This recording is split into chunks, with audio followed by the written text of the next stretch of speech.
Formerly known as CIO 100 and hosted across some incredible venues in Kenya. This year is going to be just the same, if not better. We're super excited to invite you to DX100 this year, and the difference this year is for the first time ever, we are going to be celebrating and awarding people outside of the tech environment for their impact and their influence on digital transformation across multiple industries. Of course, the CIO remains at the heart of digital transformation, and we will be celebrating them in that way. However, this year we'll be celebrating CFOs, CMOs, CEOs, and businesses all the way across Africa, so not just from East Africa. We are so excited to invite you and to launch the DX100 Awards. Put your entries in and we'll see you in November.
Welcome to another episode of CIO Speaks.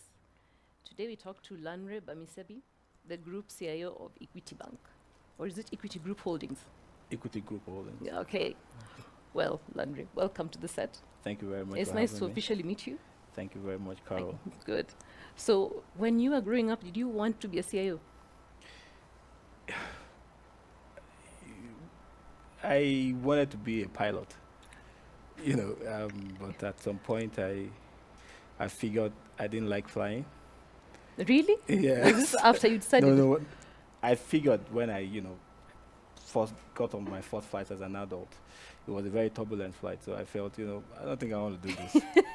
So yeah, at that point I had a change of mind. So how long have you been in the tech world? For as long as I've been able to talk.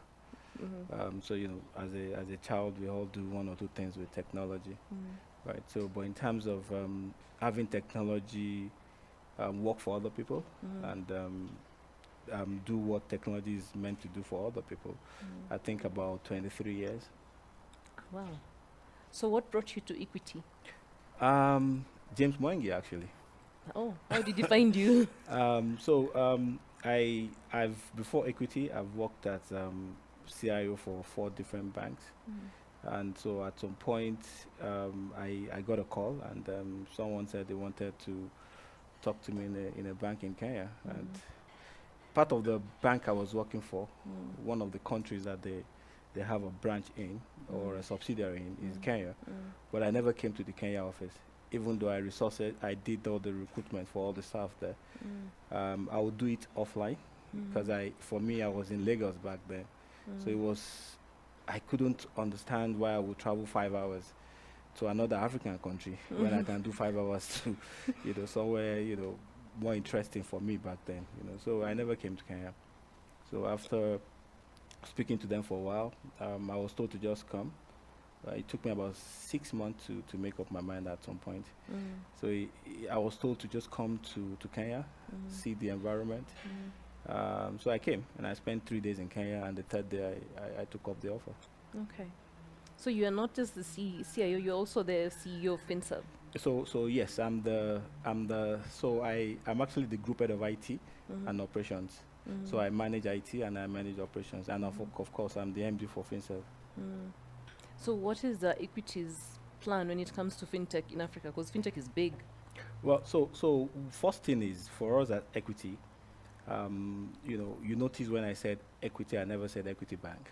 Yes. Right. So we've metamorphosed into a tech company with a banking license, investment license, and then also insurance license. So basically what we just provide is use technology and banking to enrich people's life. And yeah, we have two pillars. The social pillar, which is to educate Kenyans and all Africans, and to also, take people out of poverty. And the other one is the commercial arm, which is to, give SMEs and corporate loans so that they can expand and increase on whatever they do.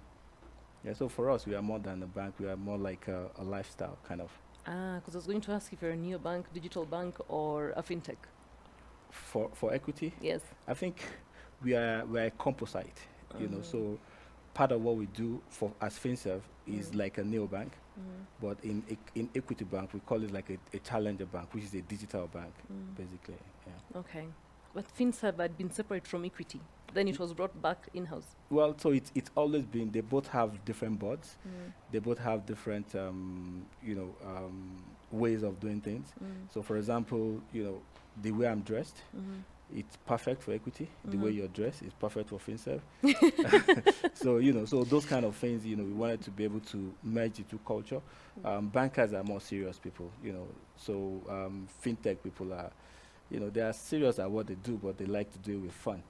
So yeah. Yes, there was actually a meme going around that if you wanted to end the entire fintech industry of Nairobi, you just go and bomb Mercury on a Friday night. Exactly. That's how it works.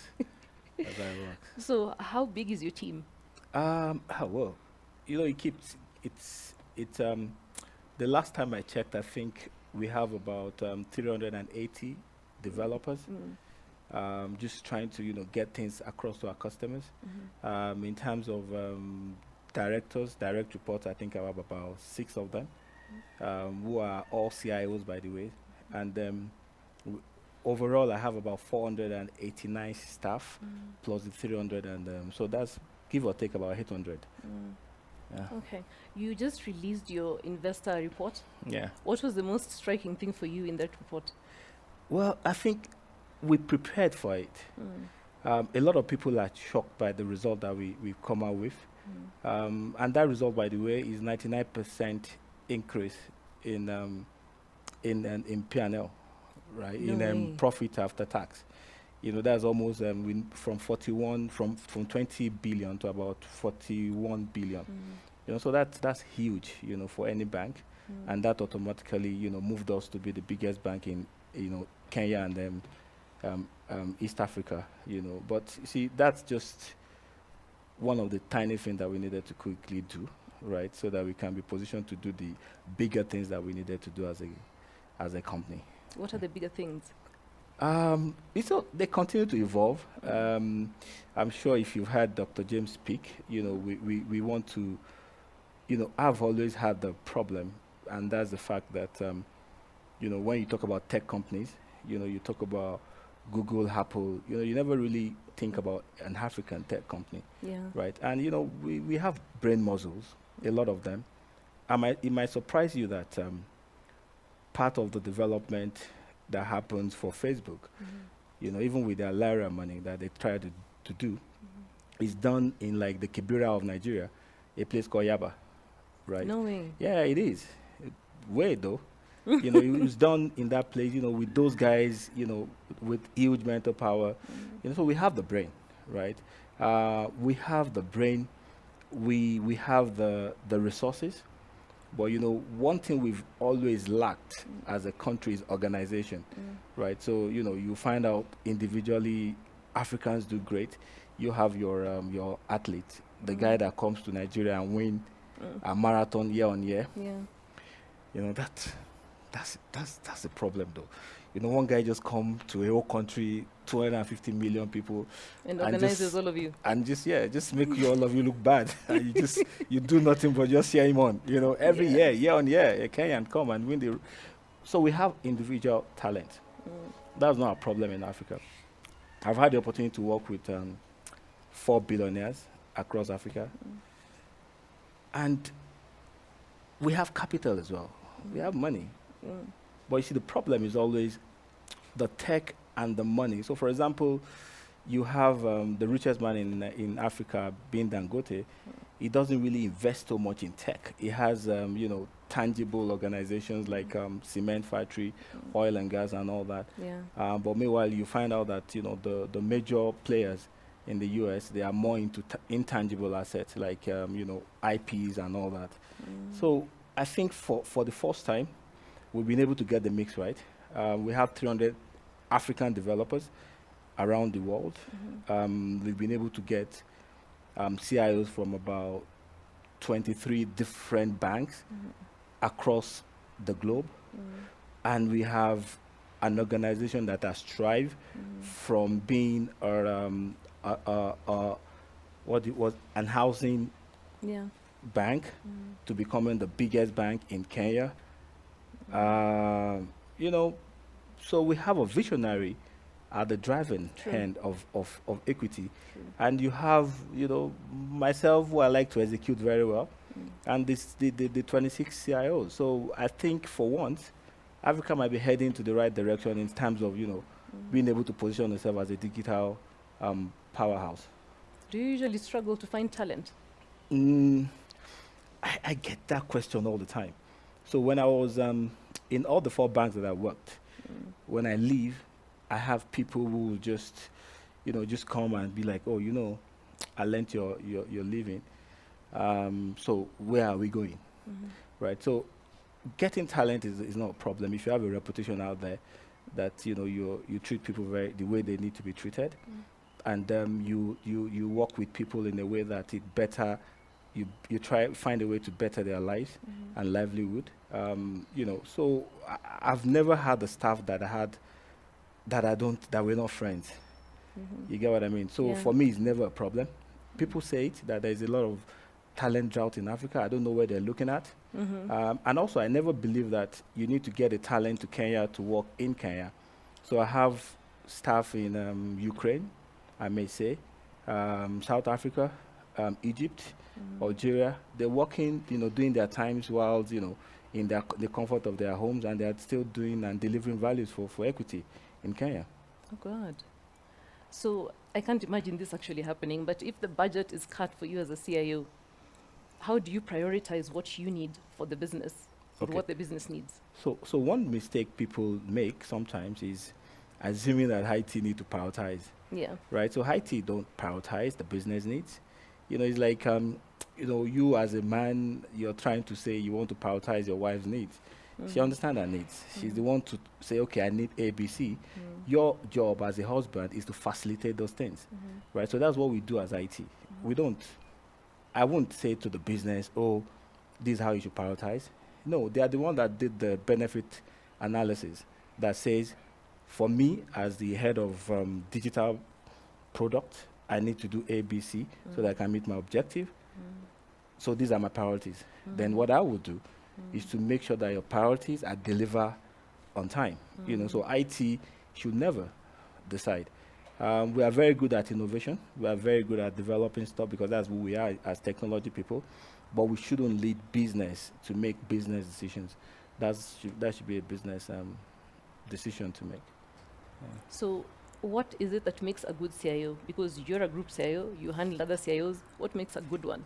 No, wait, a great one. A great CIO. Yes. One, I think experience comes to bear because when it comes to technology, you can't make impulsive buying or impulsive decision. It might cost you your whole career. I've seen a situation where we had a little problem of a network glitch, and we had tons of customers waiting at the banking hall. Then I was working for the largest bank in Nigeria, and we realized that we had a problem with our network. So I called everybody. I was like, guys, what do we need to do? And the first thing one of my staff said to me, let's turn off, like a layer that protects us from DDoS attack. DDoS is denial of service attack. That once we put it off, we should be fine. And we should just take it off and bring it back up. And it sounded like a good idea. And everybody in the room was like, yeah, I think that's the only thing we've not done. Let's do that and we'll be. And I remember that, I did something like that back when I was running a smaller bank. And it was a disaster, right? So I said to them, you know what, let's think of something else. We're not going to do this. So eventually, like an hour later, we sorted it out, but huge constraint to our customers. So they were like, oh, but why didn't I do that? Then I said to them that they should check the log of the attack that came in about that time. So when they picked it out, we realized that in that instance, when we had that problem, we had over 1,200,000 DDoS attack that was coming into the bank. So if you have taken off that thing, it's like, you've opened up your door, for those, viruses or, DDoS to come in, and we will have been denied service. That means instead of being down for 2 hours, we will have been down for like maybe 3 to 4 days, and we might have to be paying some ransom. So that was not skills, because the guys who are specialists taught otherwise. That is experience. So a great CIO should have a lot of experience. 2, a great CIO should also respect people's view, right? So when I said I gathered everybody into the room, you need to understand their views, because when it comes to technology, the loudest person in the room is not necessarily the most intelligent. Sometimes the people that don't say a word, maybe the young guy that just resumed last week, they might have some things that they are salient. So you need to be able to get information and people to talk. So that's also a very good quality of a good CIO. And I think another one is you should be able to understand that sometimes the business don't know what they need, right? So you guide them to be able to articulate what they need sometimes. And also importantly is teamwork. You work in a team, so it's important that you have teamwork. And when you have 23, 20, going to 26 CIOs who were CIOs of their different banks, working in one organization that is trying to build something, very big for Africa, there's a lot of ego.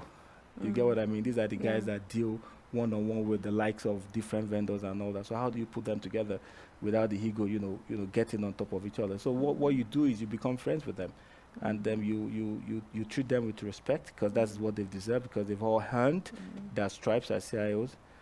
So yes, respect is also important. And then lastly, which is I think what I feel might be my greatest strength, is integrity. You say what you mean, and you don't make people promises, and don't meet those promises. When I came to the bank, I made certain promises to Dr. James. Good thing is that those promises were to deliver in maybe 4 years, but we're able to deliver most of them between 1.5 years. So you should promise less and deliver And more over-deliver. as a CIO. Okay. So, just curious, if Equity got hacked and they asked for ransom, would you advise them to pay or not pay? Okay, so the first thing is my job is to make sure that we are not hacked, right? So, and be as I may be a technical guy, I'm also spiritual person. So when you say Equity got that word, it might just happen, So we can use another. Say for example, Bank A get hacked, right? Yes. Would they pay ransom?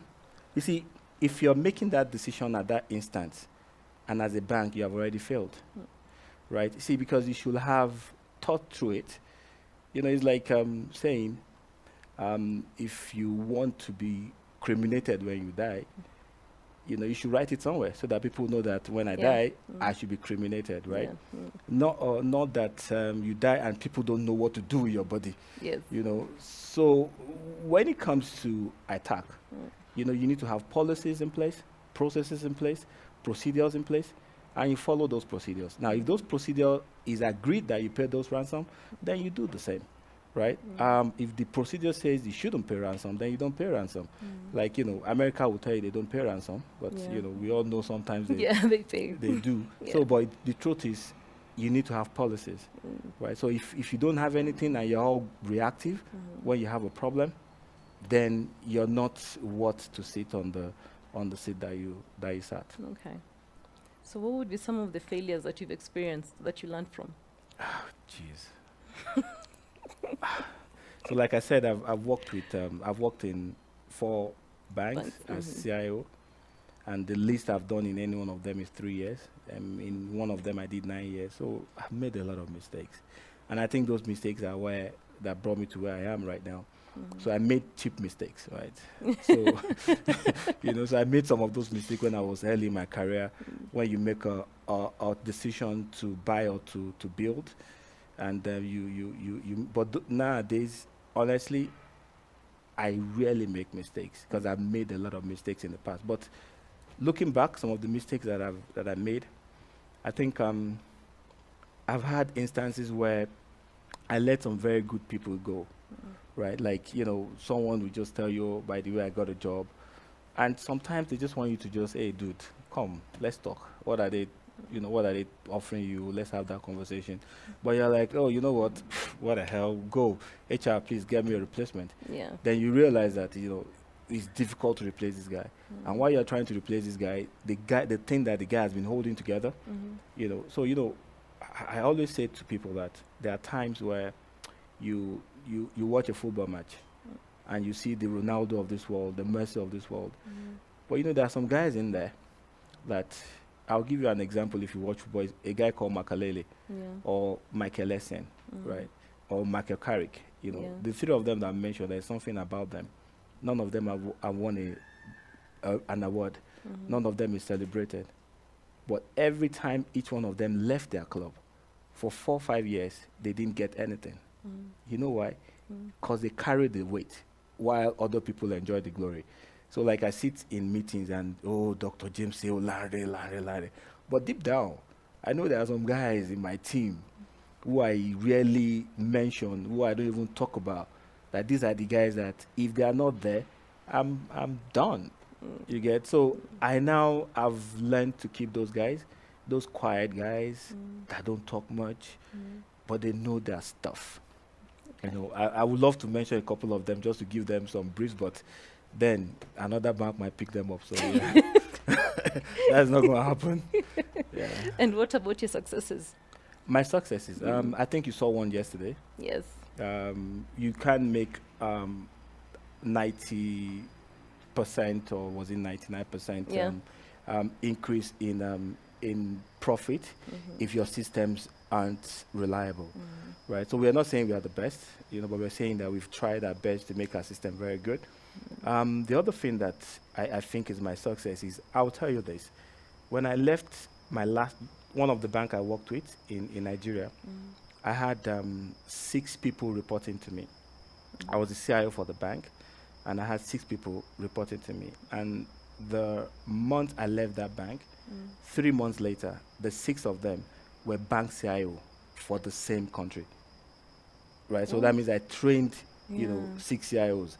So yeah, I feel proud of that, when I go to Nigeria today, when I look at all the banks, at least, I can say a handful of them were people that I've worked with, my colleagues, who have learned from and who have learned from me.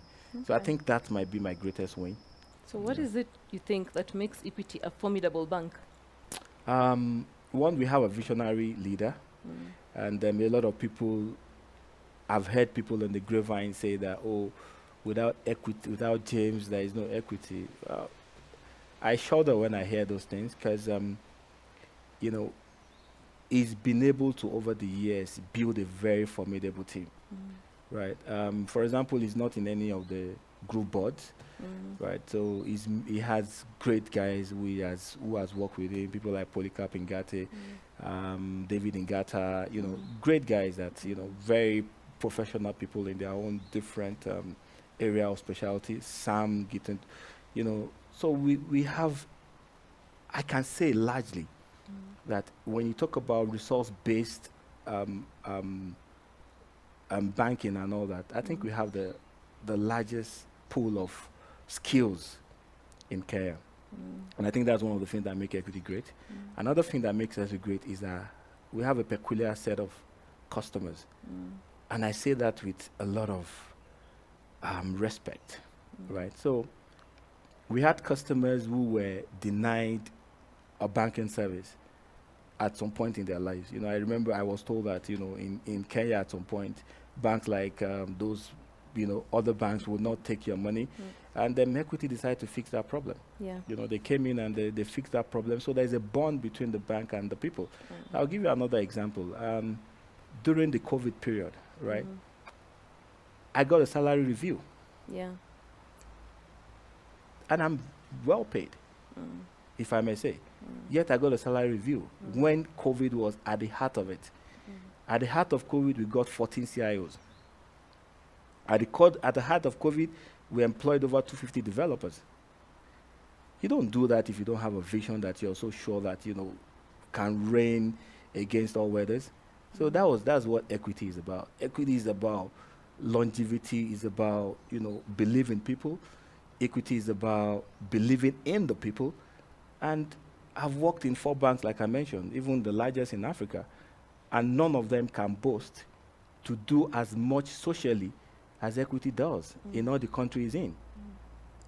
The bank educates about 1 million kids who normally would not have had a chance to go to university. Yeah. Send them to schools like Harvard and INSEAD. So it's not just a business, it has a social impact. Exactly. And have you heard of Equity Afia? Yes. Our hospitals.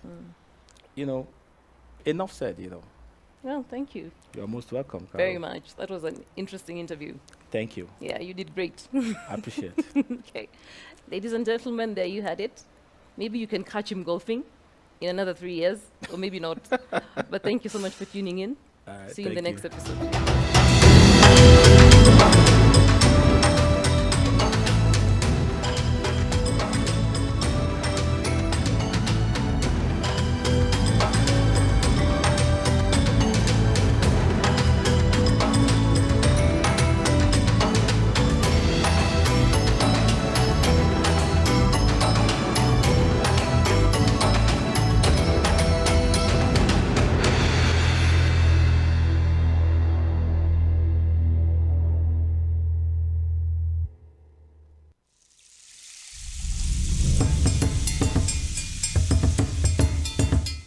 Can you guess where I am? I am super excited because we are launching DX100, formerly known as CIO 100, and hosted across some incredible venues in Kenya. This year is going to be just the same, if not better. We're super excited to invite you to DX100 this year, and the difference this year is for the first time ever, we are going to be celebrating and awarding people outside of the tech environment for their impact and their influence on digital transformation across multiple industries. Of course, the CIO remains at the heart of digital transformation, and we will be celebrating them in that way. However, this year we'll be celebrating CFOs, CMOs, CEOs, and businesses all the way across Africa, so not just from East Africa. We are so excited to invite you and to launch the DX100 Awards. Put your entries in and we'll see you in November.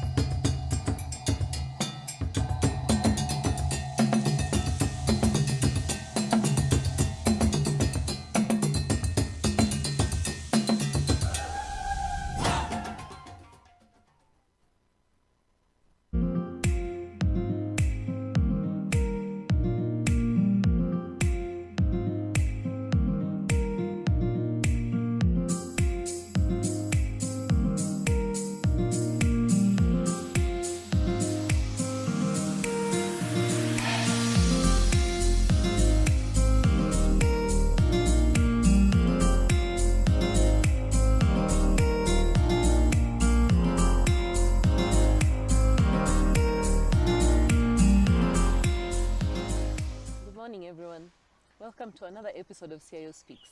This time we've taken the show on the road and we are going to meet Flora Kinuthia, the CIO of Farmer's Choice.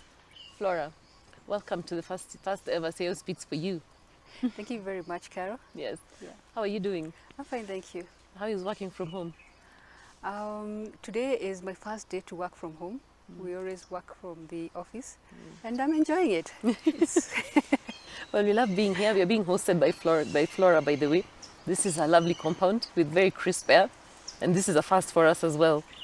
So Flora, how did you get to be the CIO of Farmer's Choice? That has been a journey, and a long journey. First, I am a trained IT person. And well, when the opportunity struck in Farmer's Choice, I dived in and I got the job.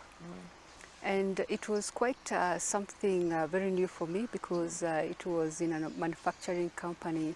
And how long have you been at Farmer's Choice? I had to ask.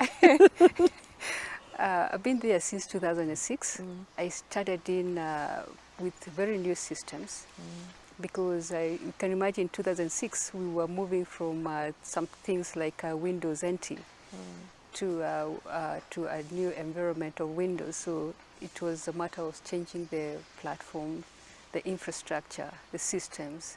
So you literally created the tech that Farmer's Choice is running on now? Yes, because the older systems were obsolete, so we had to start afresh. Oh, that's great. Congratulations. Yeah, thank you. You've done a good job. Thank you. So when you're thinking of purchasing tech as a CIO, how do you get other people around you to buy in? How do you convince them that this is the right move? Having said that, I have started the system from scratch. That is not really per se the procedures. This is just the newer systems that move with the times. But there are procedures at Farmer's Choice. We have experts. We have production experts. We have marketing experts. We have sales experts. We have experts in different fields. So we do not assume the role of that expertise. But what we do is that we try to understand where the gaps are, and we look at technology and see where we can bring in technology to align with the gaps that are there in the business. Have you ever had a difficult time convincing the board or management on how to and what to get? Yes. First, language. Language. You see, when you're talking IT, you talk IT. So when you're explaining something very simple, it's not being understood. So I've mastered that for you to actually not get into that breakdown of communication, you have to speak a language that is being understood by everybody.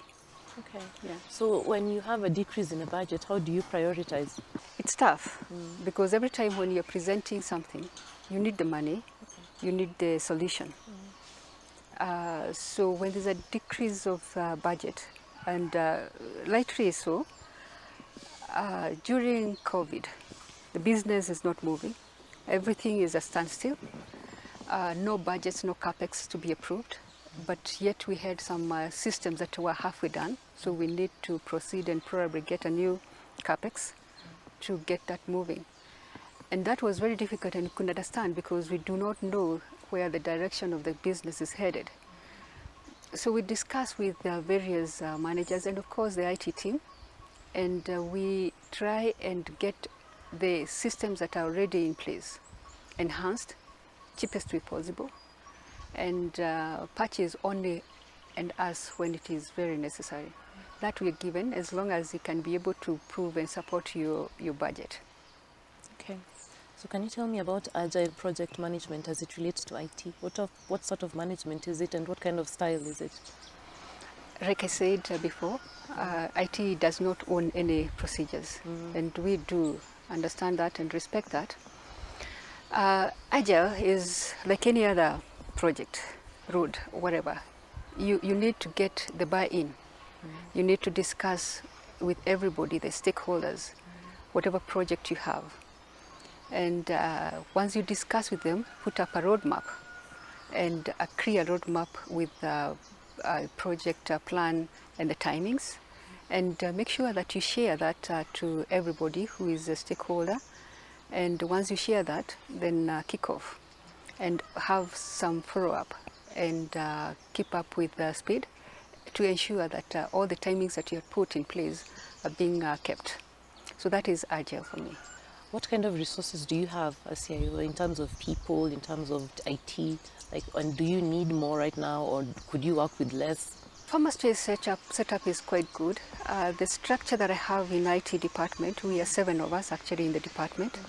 I have 2 senior people in the department, one taking care of us, the infrastructure, the other one taking care of programming and computer science. When we have the software, he has one person working under him, and we also have partners to work with. When you look at the infrastructure, we have the system administrator with a network administrator and 2 other people to assist. And we also have some suppliers, partners to work with us. We do get a lot of support from management. That's something I have to say, that the management at Farmers Choice has adapted technology, and that makes my life very, very easy. And so we get a lot of support, and what we have is enough. What we need is just to prove that we need a project and give a proposal, support it, and we get it. If we don't get it, we try and work around it with the team that I have. What has managing your team taught you about leadership? What do you think of yourself as a leader now that you manage your team?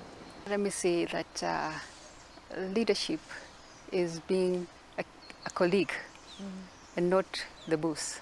Really? Yes. When we are working, I keep telling my team that we are in this together.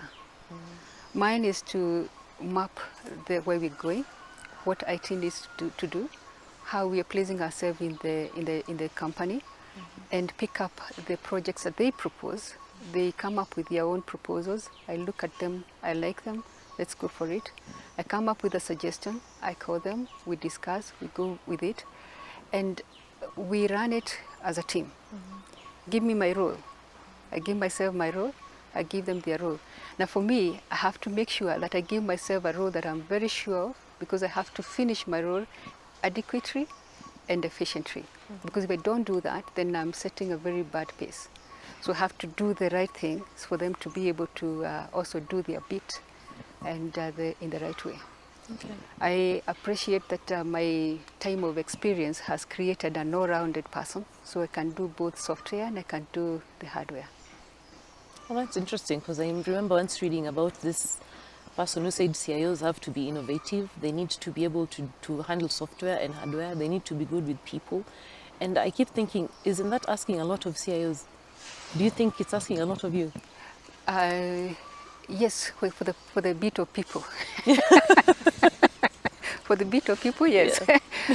But for the bit of software and hardware, actually, you cannot divorce the two. They are so married that you cannot work with software if you're not clear with hardware. You cannot work with hardware if you're not clear with software. And I'll tell you what I mean by that. If I'm implementing or upgrading a system, then I need to look at the minimum specification of that system. I need to look at the security that is required for that system. And by so doing, I am looking at the infrastructure, right? So you cannot separate the two. For you to be effective, you need to be all-rounded. You need to understand, at least have the basic of each. What would you say are your strengths as a CIO? Experience. Okay, that counts for a lot. Yeah. That does count for a lot. Experience and understanding systems that have evolved with time. If I mention to you when I started doing IT, you'd be surprised. It was in the 90s. So that was doing DOS and QBasic. So I've evolved with time. I have learned with time. I have grown with technology. So that gives me a very good background of knowing what there is and what we can align and push the system. Also in my line of duty, I've worked for various companies doing various things, manufacturing. I've worked for a company that was doing flowers. So there's a lot of diversity. So that has given me a lot of knowledge in what to expect. And also experience, because it's not always by the book. Some things in IT don't go by the book. What you learned in school might not apply. So you have to have that experience of what you did before. You know, the last CIO Speaks, I interviewed a young CIO who said that he thinks that the young CIOs should be given an opportunity because they are more agile and they are quick on their feet. And that when people who have worked in the 90s are becoming CIOs or are CIOs, that it actually, they think more along the lines of legacy tech as opposed to new tech. I totally agree with that. let's call them millenniums. Yeah. The millenniums are extremely focused. Remember, they have been born in the age of technology. Yeah. So the toys they've worked with, they played games in the computer. They have communicated on the phone, on a smartphone. They have gone to school in your campus, or sorry, maybe you're very young. In my campus, probably a computer was not something that was known. A smartphone was not something that we could use. But you see, for them in campus, they're using laptops, they're using smartphones. They communicate well on the technology. They are hands-on. So when you want to learn something that you use and you want to know how it works, then you become much better than a person who is learning a new thing. So I totally agree with that. And I totally agree that young people should be given the opportunity to lead. But you also need the opportunity because of experience. But also, how do you stay up to date with the latest technology? What resources do you use? You know, I thank people like CIO, because you keep on calling us when you have major partners who are introducing their stuff. And from there, by the way, we learn a lot. We learn quite a lot. I also equip myself to attending other workshops like what you have, and internet. So in what ways would you say you have made Farmer's Choice smarter? Automation. We have been in a journey of automation, which makes life very interesting. We started with a sales team, so we have a PDA system that the salesman uses to enhance their operations out there. We also have automations in the factory, which now that's becoming the in thing, that what I'm doing in IT. That is what we are focused on. We started 2 years ago with Microsoft. We did IoT, where we are aligning the weighing skills to the ERP system. That seems to be working quite well. We are rolling it over so that it will see an end-to-end system that has something that we had not had before, which is traceability in the system. We have traceability outside the system. So we are aligning, we are aligning IoT to ISO standards, which are being run at the factory, and it's quite something exciting. We have done phase 1, which was quite successful. Now we're doing phase 2.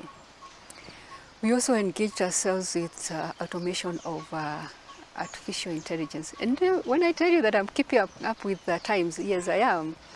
So we're trying to keep up with times of artificial intelligence. So we're trying to do some automations on the sales at the sales side, and that we have seen phase 1, which is also very successful. We have gone to phase 2, which is what we're trying to implement. Those two are being run concurrently. There must have been a time when your experience actually came in handy when the millennials didn't know what to do. Do you have a scenario like that? Yes. Yes. Yes, old is good. Yes. Old is good. Yes, sometimes they will, like I said, IT sometimes is not by the book. So we'll apply everything that we know. We will read the books, we will search on the internet, and we can't crack it. But having gone through an experience like that in an older system, give me an insight of what probably we need to bypass, or how we need to apply some tricks and get the systems going. Especially when you're doing an in-house system, that comes in very handy. You sound like you enjoy your job. Oh yeah, I do. I do. That is why I'm still there. Okay. One thing that I know is that I don't work because first of the salary. And when I say this, I mean it. I started working in IT when I was 19 years old. Now I can't even mention my age now. So this is all I know. I love IT. I love being in the IT world. I love technology. And I enjoy my work. I enjoy what I do. Yeah. So what does it take to have a successful career as a CIO? Serious business. You're carrying and moving the company to where they need to be in technology. So first and foremost, God comes in very handy. I am a Christian, And I believe that God moves you in every direction. So God comes in very handy. I also believe that there's no success as a single person. It has to be a teamwork. You have to build the team. You have to make the team feel part of it. And you must make the team feel part of the success or the failure, whichever way it goes. Nobody wants to be associated with failure. So everybody has to work hard to be associated with success. So you drive that success, but you're driving not just a success of systems, but a success of even the people that you're working with. And there's something that I also learned in my life as a Rotarian. I'm a Rotarian. Yeah, we have 4-way tests. Is it the truth? Is it fair to all concerned? Does it bring good friendship and good relationship? Would it benefit all? Now, if you apply that, by the way, it has worked well for me.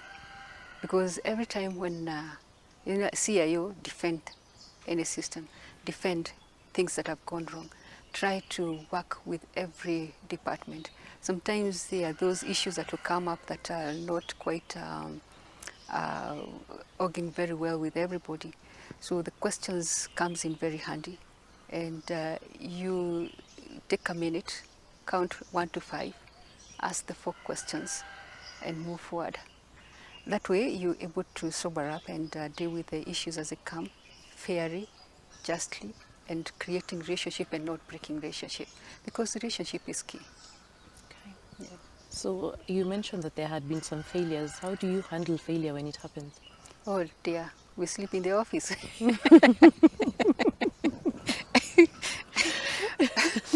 You know, IT, there's no way you can run away from failure.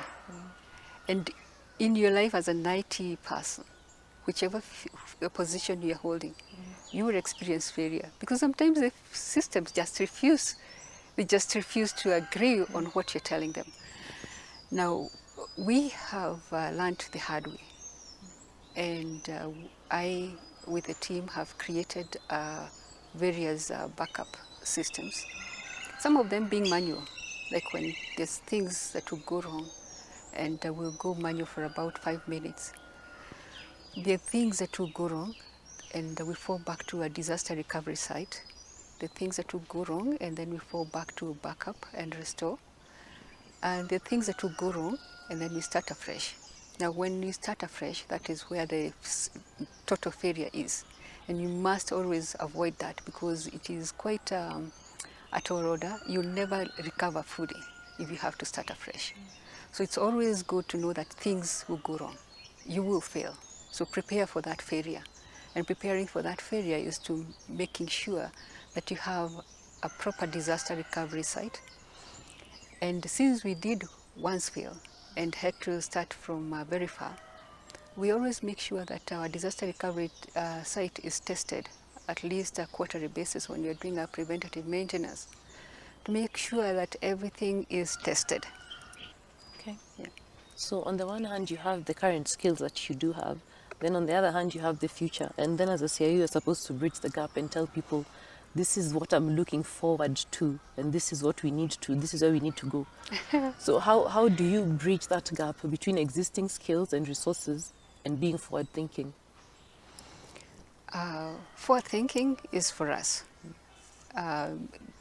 Bridging the gap is also for us. The main thing is to understand the language to use and the format to use to sell the idea of where you're going. And the good thing is the world of technology is influencing everything in the world. So sometimes we use even examples of things that you have in the house. You've had a TV and it was analog, you changed to a digital one, now you have a smart TV. Now that is how technology is moving. You have a phone, you used to use that smoke kabambe thing, now you have a smartphone, and that's where the technology is going. So it becomes very easy, because when you start now selling whatever you're introducing to the company with normal lifestyle, how lifestyle has affected each one of us, then it becomes easier for the other person you're talking to understand what you're talking about. So that is how we prepare. Okay. from what I've been able to gather interviewing CIOs, it seems like your job is very demanding. So are you usually on call 24/7? Is that your experience? Yeah, I told you, when it fails, sleep in the office. Yes, it is. Yes, it is. But like I said, it's a life I started when before I got married. And I've had children, by the way, with the same lifestyle of 24/7. And yeah, I'm still doing it at my almost retirement age.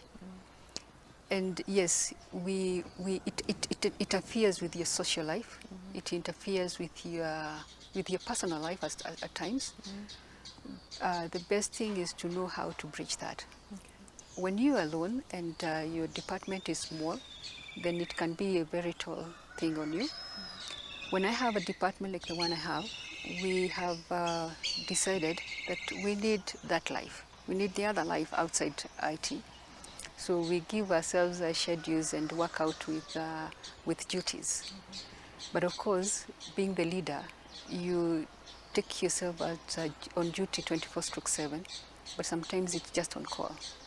And you have somebody who is physically there to assist. Okay. Yeah.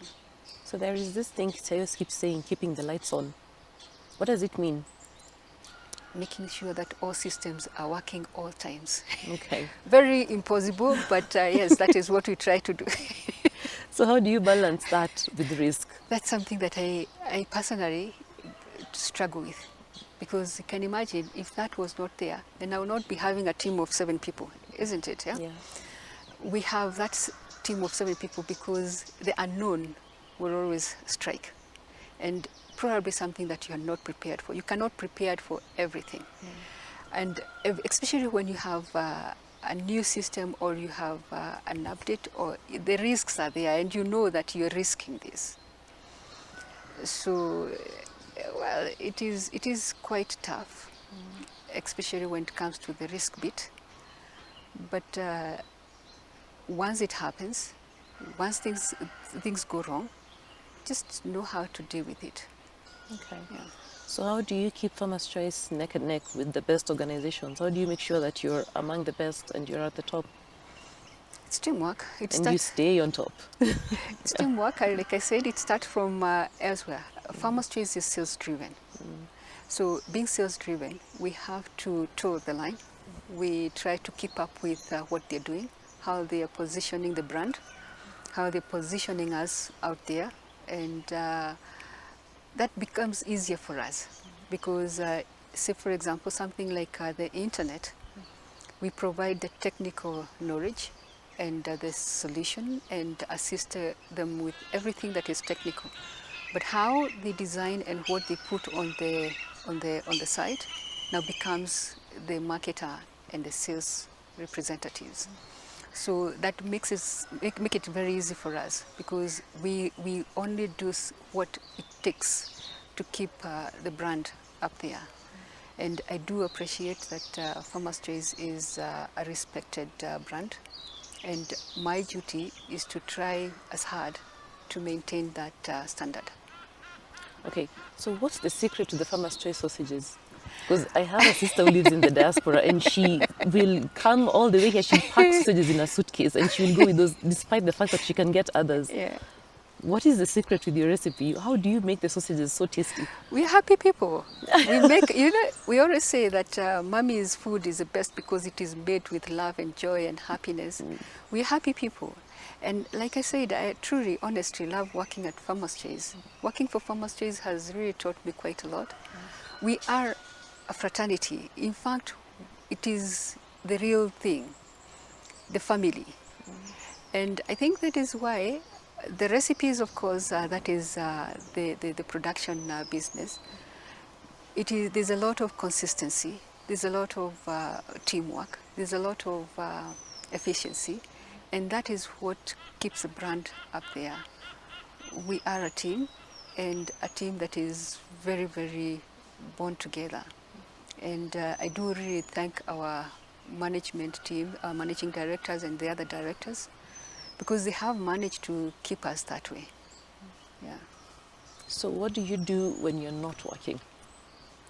I said I'm a Rotarian. Yeah. I'm a Christian. social services, selfless service, and of course I have a big family, so I take care of my big family. I'm looking forward to grandchildren. They haven't started coming yet. Yeah. Yes, yeah, yeah. How many children do you have? I have 3 children, 2 daughters and a son. Yeah, growing up. I also have other 2 daughters, not my own, but I take care of those 2. So what do you think your children have learnt about being in a career from you? First, I think they've learned to mingle between being a mom and being a career person. One of the hardest thing, but most enjoyable thing. And also the responsibility that comes with it. And it has to be all-rounded. It has to be something that what you are at home is what you are at the office. What you are at the office is what you are at home. What you are in your social sector is what you are in the office, because if you start separating those 2, you fail. So all has to move, the whole crowd has to move with you. Okay. Yeah. So if your child came and told you they wanted to be a CIO, what would you tell them? I would encourage them. None of them has taken that route. So let's say that a campus approached you and then they told you you've been a CIO for a long time. What do you think we should teach people in campus to prepare them to be CIOs? What would you tell them? See, we do have a lot of attachment, and I do enjoy mentoring young people, especially young girls. And first is be sure of yourself, believe in yourself. Once you believe in yourself, work hard. This is a field that is termed to be dominated by men, but I don't feel it that way. I feel like it is a field that actually women can do better. And no offense, because of women's nature is consistent. Yeah. Women's nature is very patient. And for you to be a CIO, you need to be very patient with the system and with the people. So I really would encourage the young people, especially the ladies, to dive in. It is a good thing. Like I've told you, I've never done anything else. So this is what I know, and it helps you actually even grow as a person, because you're running after a technology that is growing, that is so diverse. There's so many things that are coming, and you cannot stop going back to school. You're always learning. And that way, even your brain is always on the move. Yeah. That makes sense. Yeah. Well, thank you so much. You're welcome. That was a lovely interview. Well, everyone, you heard it from Flora. Farmers' Choice sausages are the best because they're a happy family. Thank you so much for joining us, and let's see you next time at CIO Speaks. And God bless.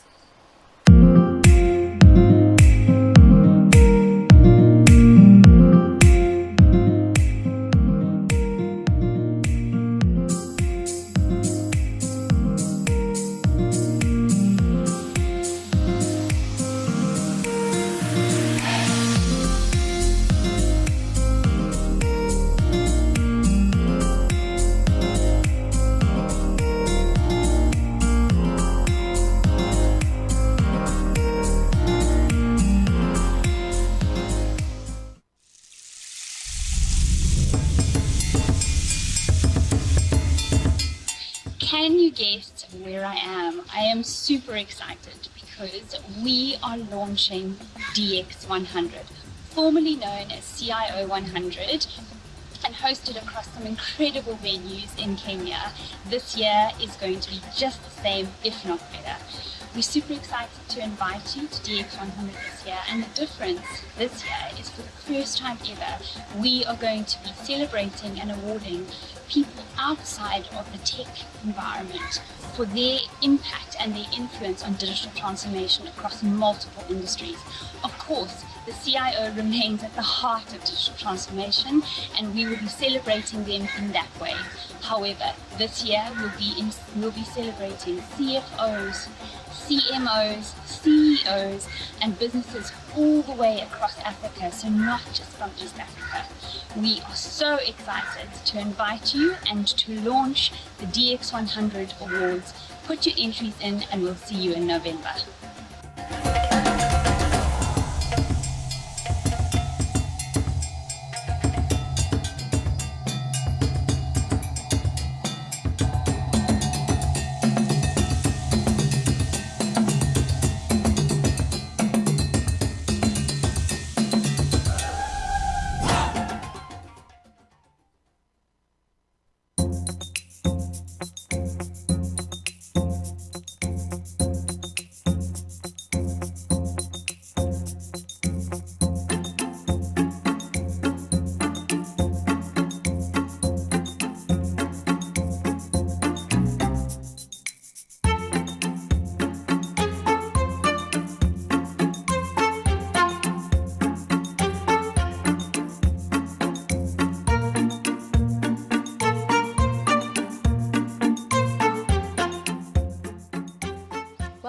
everyone to our second episode of CIO Speaks. My guest today is Michael Mishia, the head of IT at OK Law. Michael, I actually wanted to do my pupillage at OK Law, and they never took in my application. I'm going to take that up with you, and then you tell me why. So this episode is going to be more like an Ask Me Anything, because, you know, like a CIO is supposed to be very versatile and be all things to all things. So we are going to find out everything we need to know about Michael Mishia. So Michael, let's start with this. See this? This is an article that was written in 217. So who's this guy and why does he have better hair? What's with the hair? Well, that was me in 2017. Yeah. I think the hair, that's a different set of hair. And I've shaved twice since then. I'm not planning to shave again, hopefully. Are you waiting for COVID to be over before you can get rid of all the hair? No, I think I'm done with barbers. They always, every time I've shaved my hair, I've ended up in a situation where I'm just take a little off the top or do half. First swing of that machine and I'm like, just finish the horrible job you started. So I've decided there's no good barber that has satisfied me. I'm going to let my hair do what it wants to do naturally. Wow, you have high standards now. So what has your journey been like as a CIO? Fun. Is that so? Yeah, if it's not fun, I'm not doing it. It's been fun. It's always like this thing where you're never prepared for, you never have the right answer, and sort of like you have to try to get it right at your first attempt. And if it fails, you're always learning. And so you then second attempt, but now you know the first 3 steps. It was like a dance. So the first 3 steps, you got them right. You fumbled at the 4th, so now you move on. Next time you attempt it, the 4th step is better. The fact that it's always it's not a repetitive job, and the fact that there's a new challenge almost every time makes it very fun for me. It's you wake up and today everything could go wrong or everything could go right, and you're like, why did I even come to the office? Or why, even ask yourself, why is this even a job? I think it could be fully automated at some point. And then tomorrow everything is falling apart and you're like, okay, maybe that's why I'm needed.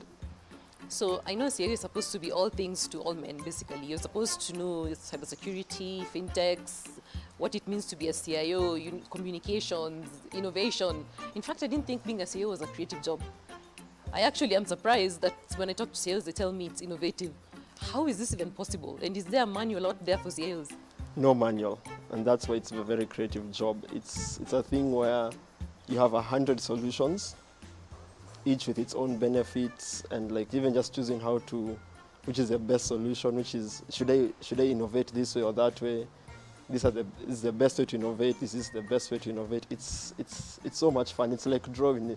You have a painting like this the wall art over here, and it feels very retro meets tech meets African, and someone else could come and paint it all black and white, or do a gray painting or something completely different, append some metal onto it, and it will still look good. The fact that we don't have a manual is why I love this job.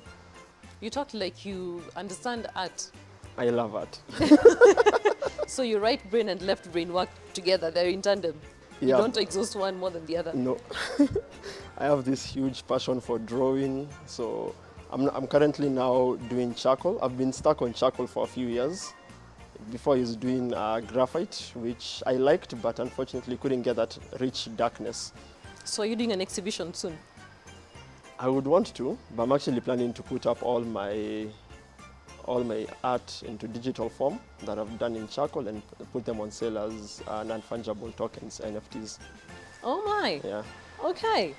Interesting. Yeah. So you have to tell me what your CIO journey has been like. Well, it started very interestingly. Just started off at Oriental Bank.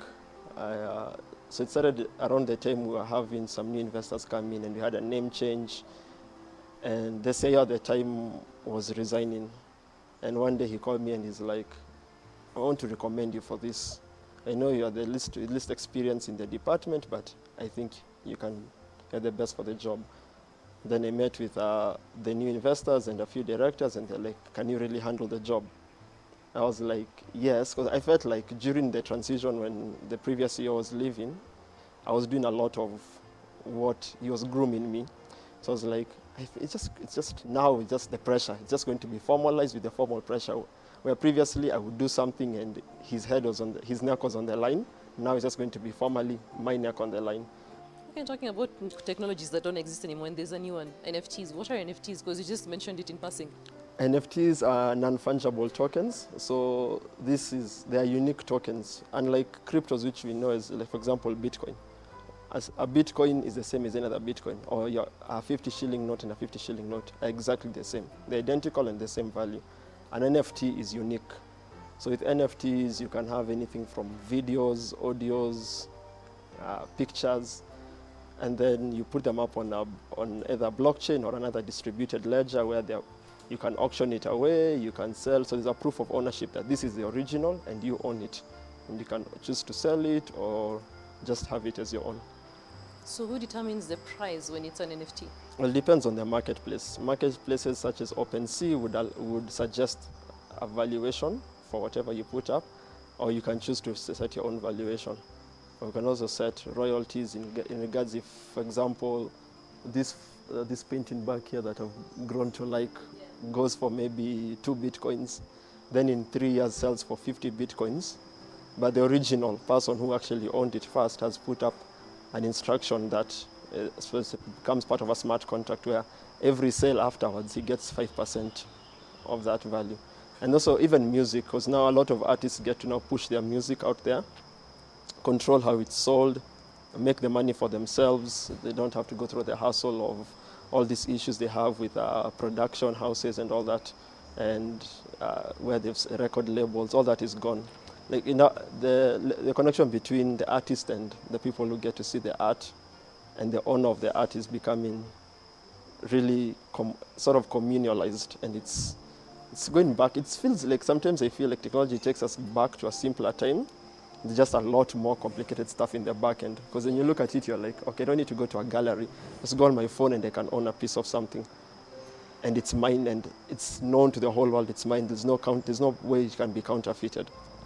I need to look into this. I might be getting value for money where I don't know. Yeah. Yeah.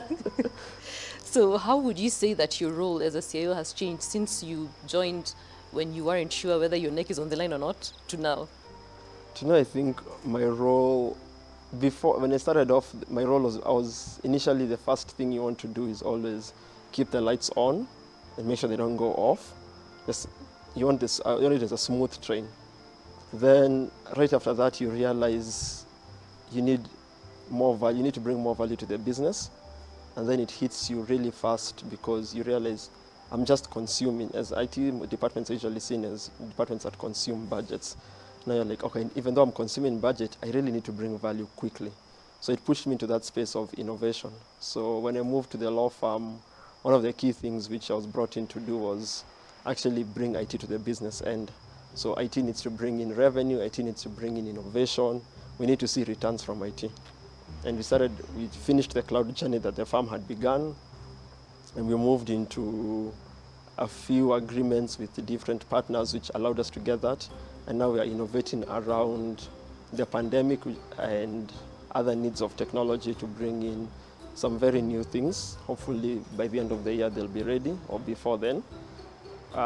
Things like alternative dispute resolution, and even tools within the legal industry for our competitors, for other businesses, for in-house legal teams, and even for other law firms. Just want to bridge the whole gap. Yeah. Do you think that law and tech have a strong relationship now? I mean, not just for Triple OK because you're in it, because you're merging the two, but is there a strong relationship between tech and law? There is actually. There has always been one, and it actually took me going to the law firm to realize that it's there. And then to appreciate it more happened during the pandemic, and with all the new changes within, not just in Kenya, but all over the world, where data privacy and people's rights, online rights, have been taken seriously, and even the thought around just the consequences of things such as AI. And then previously I'd always thought this is a technology issue. Why would legal ever be involved? And then you get to see that aspect of it, and you get to see why some of the times the best places to be is at the intersect of two industries. So the intersect of technology and law is a very good place, and that's what we're trying to do. And there's a lot that's expected to emerge, like fintech normally does. So first of all, what is a fintech? How do you know it's one? And which ones are they? Can you give examples? That feels like a 2017 question. I feel like I wish 2017-year-old me was here to answer what is a fintech. Well, I'd say a financial institution that leverages technology, both front end and back end, to disrupt the existing market. And then there are a lot of fintechs out there. There are companies which, there's all been that debate, do we consider M-Pesa fintech? Do we consider when banks form sort of like a development house and then they have an app that's a spin-off? Is that a fintech? I know JP Morgan came out with an app and they said that the oldest fintech in existence. So it's now become a label, and I guess that's fine, because now that the word fintech is now a label, everybody can focus on now the technology behind building something. Because if JP Morgan can wake up and say, we've been here for over 100 years, we are the oldest fintech, and everyone is like, okay, show us the app, it's cool. Yeah, you have you had enough data to build something to the precise requirements of your clients, and you have a startup waking up and saying there's a gap in remittances, let's fix that, we are a fintech.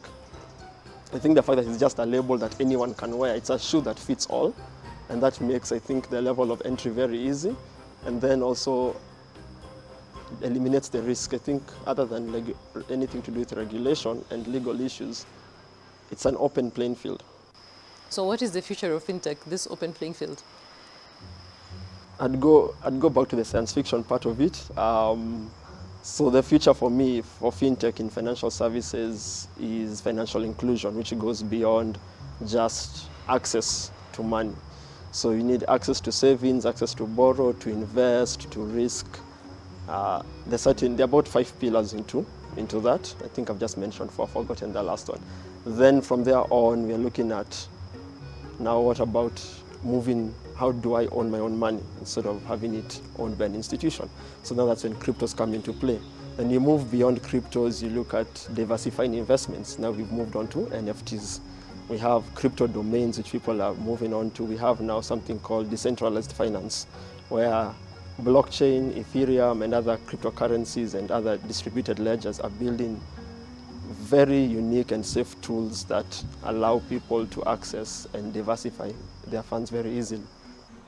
There's a lot that could be done to make things easier. And one thing which I feel I didn't get to do, but I would one day obviously want to do, is get rid of this thing, end of day and start of day in banking. It gives part of the IT department in the office past working hours for no reason. And you're like, you could rewrite the code and the software to do it better.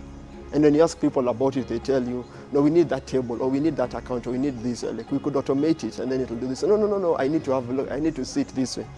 If you get people to get their minds off, people always like, if it's broke, don't fix it. But you could always improve something. And sometimes to improve something, you'd have to throw something away that's not broken. And I guess that's what people fear. Yes, because the thing being thrown away might be us. So how do you live in a world that's contactless? Where's the human element?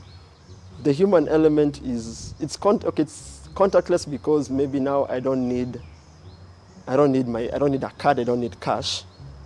Maybe now it's augmented. It's me seeing something displayed just for my eyes, and I'm just tapping in the air and I'm clicking, I'm doing things, which makes more sense than me walking around with cash or walking around with a card, and then it just feels more on the go, more personal.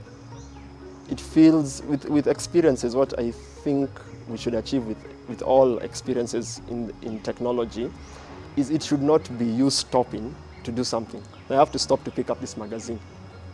So I've stopped doing what I was doing to pick up the magazine. It should be part of me. It should be part of me and what I'm doing. When you achieve that kind of experience, then you've done it. Now we're in the future.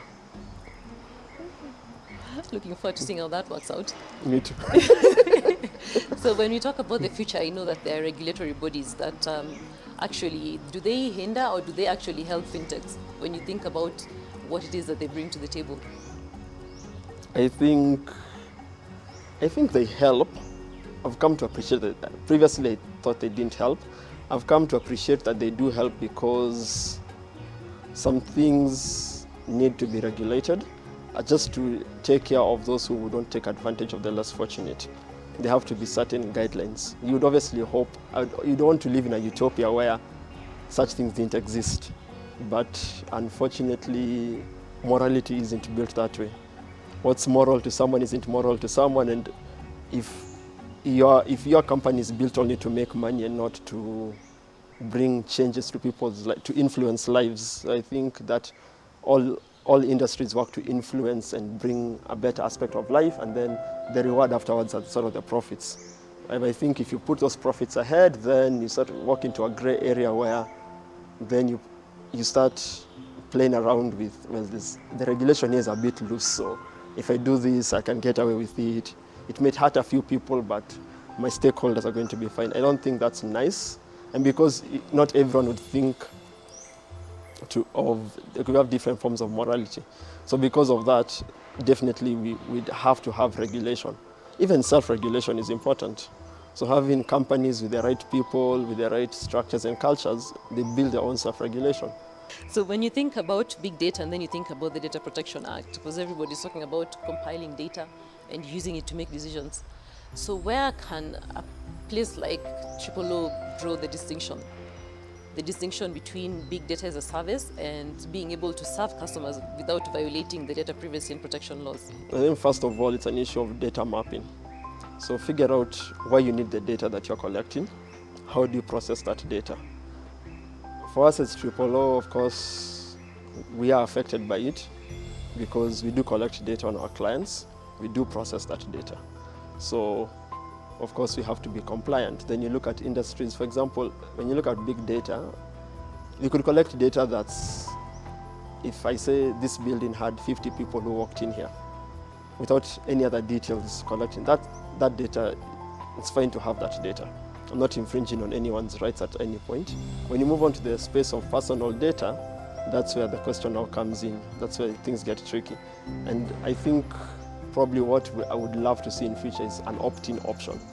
Because there's always an opt-out. So, and I guess the opt-out is, just my opinion, is that it's built to keep the skeletons of the past to move on to the future while we adjust into things. Because previously in the past, you'd receive either SMSs, you'd receive emails, things you've not opted into, or just because you left either a phone number or an email address somewhere, it's going to be shared and used across multiple people. It's going to be sold off to other companies. You paid, for example, you pay for a drink somewhere or you pay for a meal. You paid through, let's say, mobile money. So you used a telco, and then the telco then moves the money to an account for the eatery you're at. Then the eatery sends you a message, or they send you some form of advertisement. Then you have to opt out of that. Or they tell you to rate them, which they always do. Yeah. Yeah. So that model has been there in the past, and I was actually hoping that the Data Protection Act would have put an opt-in. But when you look at, if they bring in an opt-in, just look at the immediate impact. It's too big of an impact onto the marketing industry and the data collectors and the people who do data scraping. So people are like, let's try something with the least amount of damage or disruption to the industry, then we build from there, which sometimes works well. I think in this case, would have just preferred the opt-in option. So I noticed that during COVID, a lot of banks went through the automation way with AI and robots. And so I'm wondering, how does something like this affect FSIs? I don't think it's affected. Okay, I don't think it's affected banks particularly. In terms of, I think they're still it's the early stages, so they're innovating around this new challenge. I don't think they've fully grasped the opportunity. Because recently, one of the banks, a bank I bank at called me, and they're like, you need to come over and update your details. So we need a photo, we need your ID, your KRA PIN, and your signature. Don't they already have that information from when you open the account? They do. They don't need me to update it. So first thing I told them, I don't sign any documents. All my transactions are online. So can I just send you a copy, a digital copy of the signature? My KRA pin, just input the pin that you have on the pin check, I get it. My ID, I'm sure you have you're connected to IPRS or some other national database where you can check. Why do you really need to come there? Then you realize it's as much as there's one arm that's building all these innovative things where you don't want queues at your branches, you don't want contact, you're trying to minimize contact, trying to do the responsible thing as an institution to reduce the exposure to the virus. But you've not changed your operations. The same people are calling, telling you, avoid public places. You're being told, oh, please visit our branch. Please do this. So it's still early stages, but then this is an opportunity where all the banks right now should be talking to the central bank and telling them, we actually have ways of doing secure KYC without having someone to come to their branch. And we've done that during this pandemic period, and we've registered 100,000 clients. And the risk department has looked at it, and we followed all the AML guidelines, and it's perfect. So what is it about the gaming industry and about cybersecurity, the trends? What about these trends can merge to create a better experience for a customer? Where would you begin? Like Just the first two. The first two. I'd think of sort of with games. You see, there's how do I put it? Which game have you played? Let's probably start from there. Oh gosh, you shouldn't ask me. I played Luigi the other day. Like it's just, I'm not even a gamer. Okay, for example, a game that's currently big now. A game I'm replaying now is Control. Control is a very nice game where you're in charge of you're a director of an organization that looks into supernatural things, and you have a gun, and this gun changes form into different things, and that gun changes from either a shotgun and it morphs into a sniper rifle, it morphs into a bazooka. It's still held as a pistol, but it shoots different things, and that's a very dynamic weapon. And right there I'm looking at it, I'm like, you know what I'd love with any app that I use? The app learns what is my favorite thing I like to do about that, and it puts that at the front. Okay, so then what is the ultimate Mishia goal? I want to build a legacy. Okay. Yeah. That's my Aren't goal. you too young to be thinking about legacies? See, a legacy, from what I learned about from Oprah, a legacy is not something you should think about, because you don't know, when you die, you don't know what people will remember you for. Yeah, you don't know. But I So you started can't thinking, really plan a legacy. not planning to, it's just like, okay, part of it is still planned in my head. It started off in class 6 where I wanted to build a hospital with robots that would do the operations because they'd be more accurate than humans, and there are no queues. I hated every time I was sick and you have to go and there are like 10 other people waiting, and you're like, why are there? Why do people need to wait? Is there something wrong? Why do you keep filling all those papers? So I was like, I'm one day going to build a hospital that will change the medical industry. And then, like as I grew, that was class 6, and as I grew older, then I decided I want to do medicine, I'll do IT. So I went to IT space, and I've always been thinking, the best way to build a legacy, because it's a legacy for people to learn from. The legacy isn't necessarily like, I don't want my name remembered. It's the change you bring to the industry. You introduce something new to the industry, whether it's a form of thinking or technology, a way of doing things. And for me, it starts off with crushing something that is existing, that is wrong, that is, it ain't broke, we won't fix it. What's the last thing you crushed? The stereotype of, I believe the stereotype of CIOs needing to have 30 years, 20 years experience. I believe I've suffered for it. I took a whole year with no leave, just constantly working, but it was worth it. But I think that's something, sometimes I feel it's crushed. I've seen a lot more younger CIOs out there. Sometimes you don't see it because someone calls you and they're like, can you recommend someone? Some organization is looking, and they know you know some CIO friends looking for someone with 20 years experience. And you're like, I can share the JD across.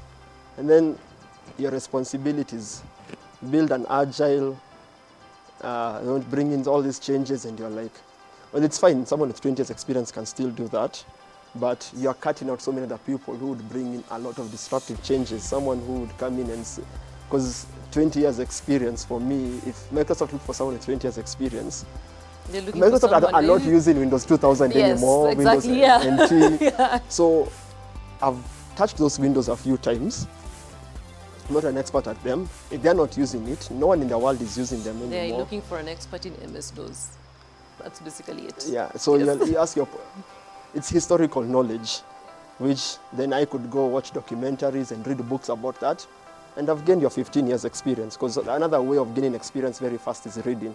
So I tend to like just read. People tell me, oh, you've never written code in Pascal, you've never written code in Perl. I'm like, what the hell are these things? The last CIO I interviewed actually had written code in Pascal. Wow. Yes. I hope you're friends. These are your people. Yeah. Yes. So everyone, thank you for joining us. You've heard what Mishia said. He's a well-rounded person. There's nothing that he doesn't do, and he's very, very competitive. So thank you for watching.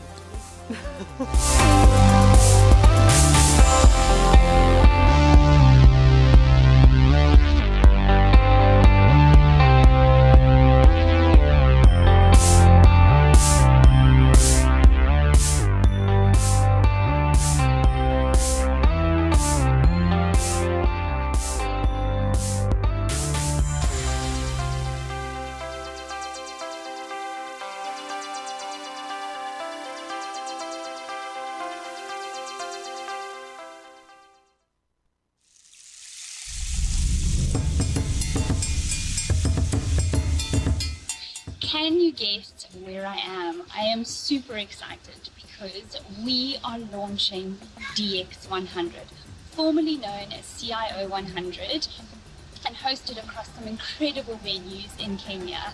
This year is going to be just the same, if not better.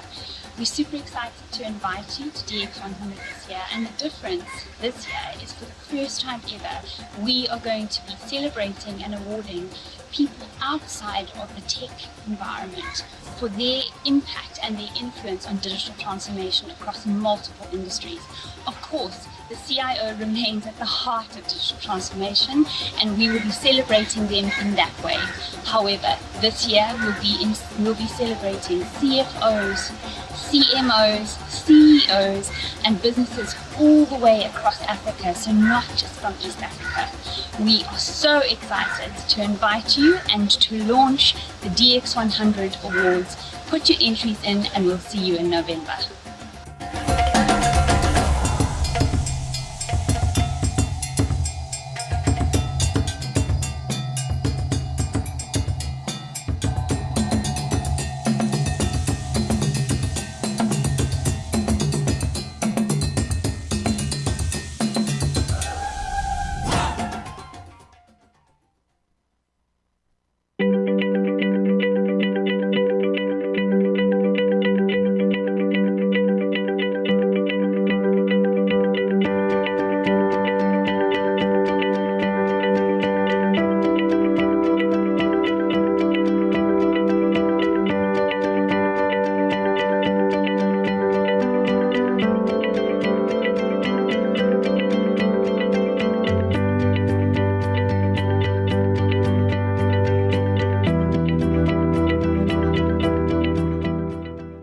Afternoon, evening, wherever you are and wherever you're watching us from.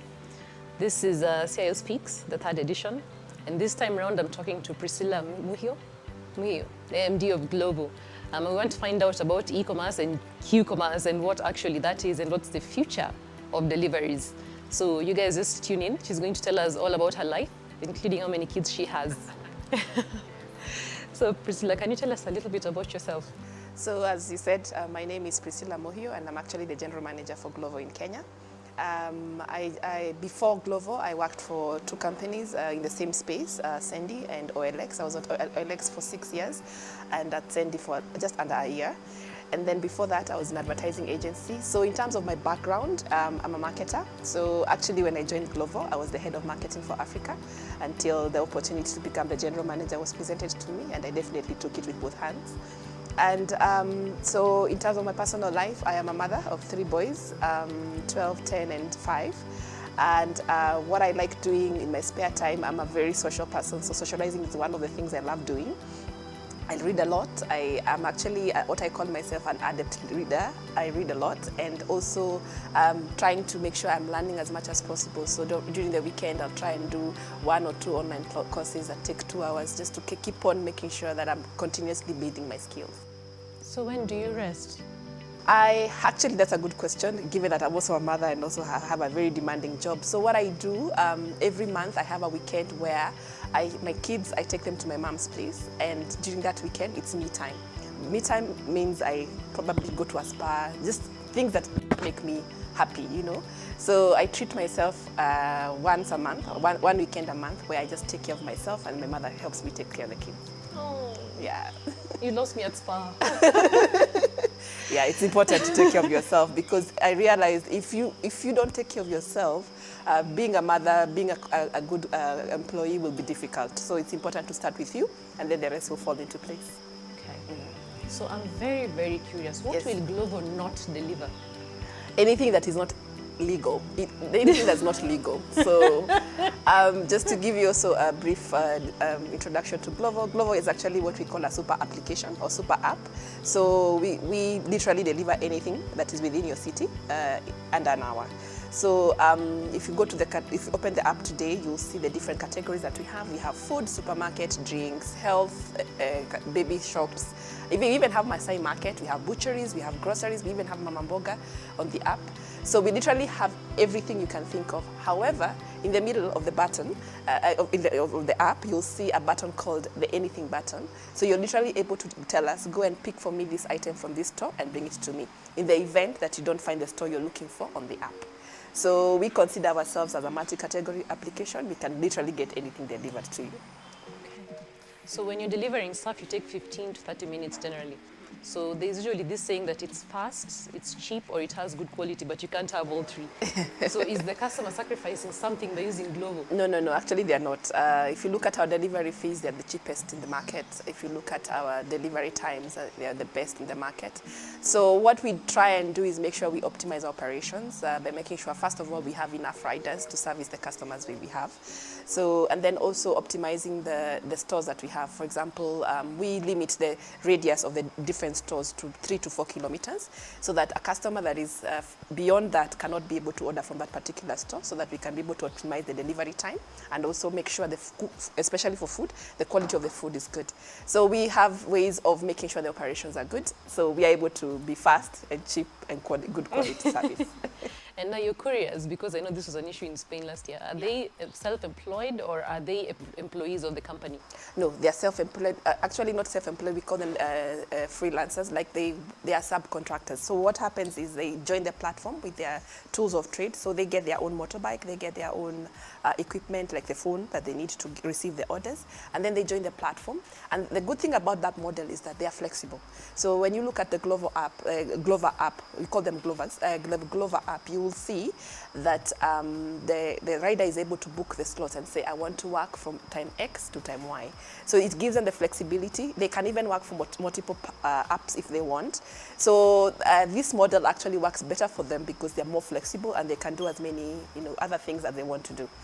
As opposed to being an employee where you're coming in, you are forced to, stay in from 8 to 5, and then we kind of have to regulate your behavior, if you know what I mean. But in this case, they are able to be flexible and decide when they want to work. So they're like Uber drivers who can work for Taxify, yes, and they can work for Bolt, and they can work for Uber. Yes, they work for multiple platforms. Yeah, it's the same thing as what you see in the taxi, ride-hailing, rather. Okay. So what is your business model? How does Glovo actually make money? So we make money by taking commission from the stores for every order that is placed on our store. So we already have an arrangement with the different stores that we have. They sign an agreement with us where they give us a particular commission. Depending on the store, we have a range of commission levels. So, and also, of course, the delivery fee. So ideally what happens is the customer pays a particular delivery fee, and together with the commission, we are able now to pay the rider the amount they're supposed to get. So our model is mainly commission and delivery fee revenue. So what would you say is the future of e-commerce? I think the e-commerce, we've barely scratched the surface. We are yet to penetrate further and further. Internet is becoming cheaper and cheaper. We are seeing the penetration of smartphone also increasing year on year. That means the market size will also increase. And what I like about having multiple companies that are in the same space, we are continuously educating consumers on the benefit of using e-commerce as a platform to shop. So I think we barely scratched the surface. 5 years from now, it will be a different story altogether. Yeah. So can you introduce us to the world of Q-commerce? Q-commerce, which Q means quick commerce, it's literally being able to get anything delivered to you in minutes. And as Glovo, that's becoming a very important division or department to another category to focus on. And we've realized beyond food, there's a lot more we can tap into as a market. You know, for example, right now we're already having partnership with Carrefour and Naivas. They're already on board, and we can literally get your groceries delivered to you under 45 minutes. So we see opportunity in other categories: fashion, electronics, beauty. Right now we've partnered with Super Cosmetics, which is a known brand for beauty and beauty category, and they're actually doing well. So it's like beauty on demand, you know. We have pharmacies on the platform, but in this case, we are only able to deliver over-the-counter medicine. We are not allowed to deliver prescription. So there is a lot more to be tapped into, and I think we are just starting. The future is way, way brighter than that. Okay, so if we haven't really taken so much to e-commerce, at least as Africa, which brings into the picture some place like Jumia, how is it that you're going to be able to handle Q-commerce? What's different about Q-commerce that we will be embracing that we didn't embrace with the e-commerce? For me, I think we just need to continuously build trust amongst the consumer. I think the problem, some of the barriers of usage is, one of them is trust, yeah? And of course, access to the internet, etc. But for trust, I think also during this COVID period, we saw a very big increase in the number of groceries orders. And even when the COVID situation started to ease a bit, we didn't see a drop in the number of orders. So that tells you that people really embraced and acknowledged that it's actually convenient for me to shop online as opposed to taking my car, going to a mall, paying parking fees, going to a supermarket, queuing for hours. You'd rather actually have this rider, or rather order on Glovo and have a rider delivered to you. So we are seeing more and more people trusting e-commerce. So it's up to us as the e-commerce industry players to make sure that we are delivering what we promise to the consumer. And by doing that, more and more consumers will start trusting e-commerce as an industry. Yeah. So how do you decide who to partner with? What do they need to bring on board? For us, anyone that has a store and has customers can join Glovo, literally. So it's just now because when we were launching, we had to focus on particular categories or prioritize. But right now, we are actually onboarding all, the typical kibanda. We are actually onboarding such stores. And just to give you an example of what we've been able to do, we have launched a brand called Kibanda Express. And at Kibanda Express, the pickup points are the different local food stores that we have in the city. So what we do, we know that you, for example, don't know the name of this Kibanda, right? When you go, you don't know them. If you hear Mama Fulani, you don't know them. So on the app, we create one brand that we're able to build, but the pickup location is the different local markets, local stores that are closest to you. So by doing that, we are able to digitize these guys because, of course, you know, they are very informal. We're able to digitize and also create demand for them, especially during this pandemic period. So the person who goes and collects from the pickup points is the customer or the it's the Glovo guys? The rider. So ideally, when you go to the application, you go to Kibanda Express, you will see the Kibanda Express that is closest to you. And then when you place an order, the rider picks up from the Kibanda and brings it to you. And the food is actually very cheap. It's below 200 shillings. And what we've been able to do as well, we've been able to increase the number of stores so that we are able to reduce the radius. So that when you reduce the radius, it means the cost of transporting that good to the customer is cheap. So we are able to charge a very cheap delivery fee. Right now, you don't pay more than 50 shillings when you're ordering from a kibanda. Yeah, that's why I was wondering how you make money. Because if you're paying such little money, doesn't it make it less? Because I know that e-commerce, a lot of people are saying it's not necessarily generating a lot of money because of the cost of the staff and the cost of producing the stuff? Yeah, so what we do is it's a volume game. It's a low margin volume game, right? So what we do, we just make sure we have as many kibandas on the platform, reduce their radius to 2 kilometers so that we're able to manage the cost, so that the rider does not have to travel very far, and they're able to do 4 deliveries in 1 hour, for example. And for that, if you look at their earnings per hour, it will be good. So even if they're earning 50 shillings, for example, per delivery, and they're able to do 4 deliveries in 1 hour or 3 deliveries in 1 hour, the earnings per hour makes sense for the rider. So it's a matter of how do you make sure you leverage on volume while taking into consideration the fact that the margins are low. So it's a volume game, basically. Okay. And so just recently, Glovo Spain got funding for Series F funding, over $500 million. Do you think some of this money will be used to expand Glovo Kenya? Actually, we are expanding in Africa. We are actually setting up the team in Nigeria. So the plan is to expand into more markets in Africa and also Eastern Europe. Yes, so definitely in terms of even achieving penetration in the market in Kenya, that is, we are planning to invest in making sure that everyone we don't want the application to become an application for the niche people or the high-end people. We want this application to be affordable to majority of the Kenyans. Oh, okay. That's great. So what is on your wish list if you're looking at what you'd spend the money on? I would open more cities. Currently, we are in Nakuru, Mombasa, Nairobi, of course, Eldoret, Kisumu. So we are looking at opening in Thika, Kiambu, Ruiru area, because we don't operate up to that area. So yeah, there's a lot of opportunity to open more cities in Kenya. And beyond that, also making sure that we can be able to invest in making sure that more and more people can access the platform, and they also create awareness, of the brand amongst the middle class towards the lower middle class as well. So who tend to be most of your consumers? Are they the middle class? Well, we've seen growth in the middle class section. So initially when we started off, we started off in the Western Kilimani area in terms of the operating area. And then, of course, as we were optimizing our operations, we were increasing the size of the operating area. So right now we cover 90% of Nairobi. And we are covering areas like Donholm, Umoja. People are able to order for their deliveries. That's why it's important to make sure the platform is affordable, and we also have affordable content, not just your typical, high-end food stores, but also having your typical kibandas, so that anyone living in whatever area and they don't feel like cooking, they'll be able to afford to order from Glovo. So what attracts your network of riders? Is it the money that they get paid, or is it the freedom? Is it the freelancing part? Of course, the first thing is money. We have to make sure we are paying them enough money. Actually, we use the minimum wage and also, how much a waitress would make from a restaurant, for example. So we use benchmarks, and we actually have a KPI to make sure that the earnings of these riders is optimal. So the operations team, as much as they're bringing on board riders, we have to make sure that we don't bring in so many riders to the point where they don't have a lot of work to do.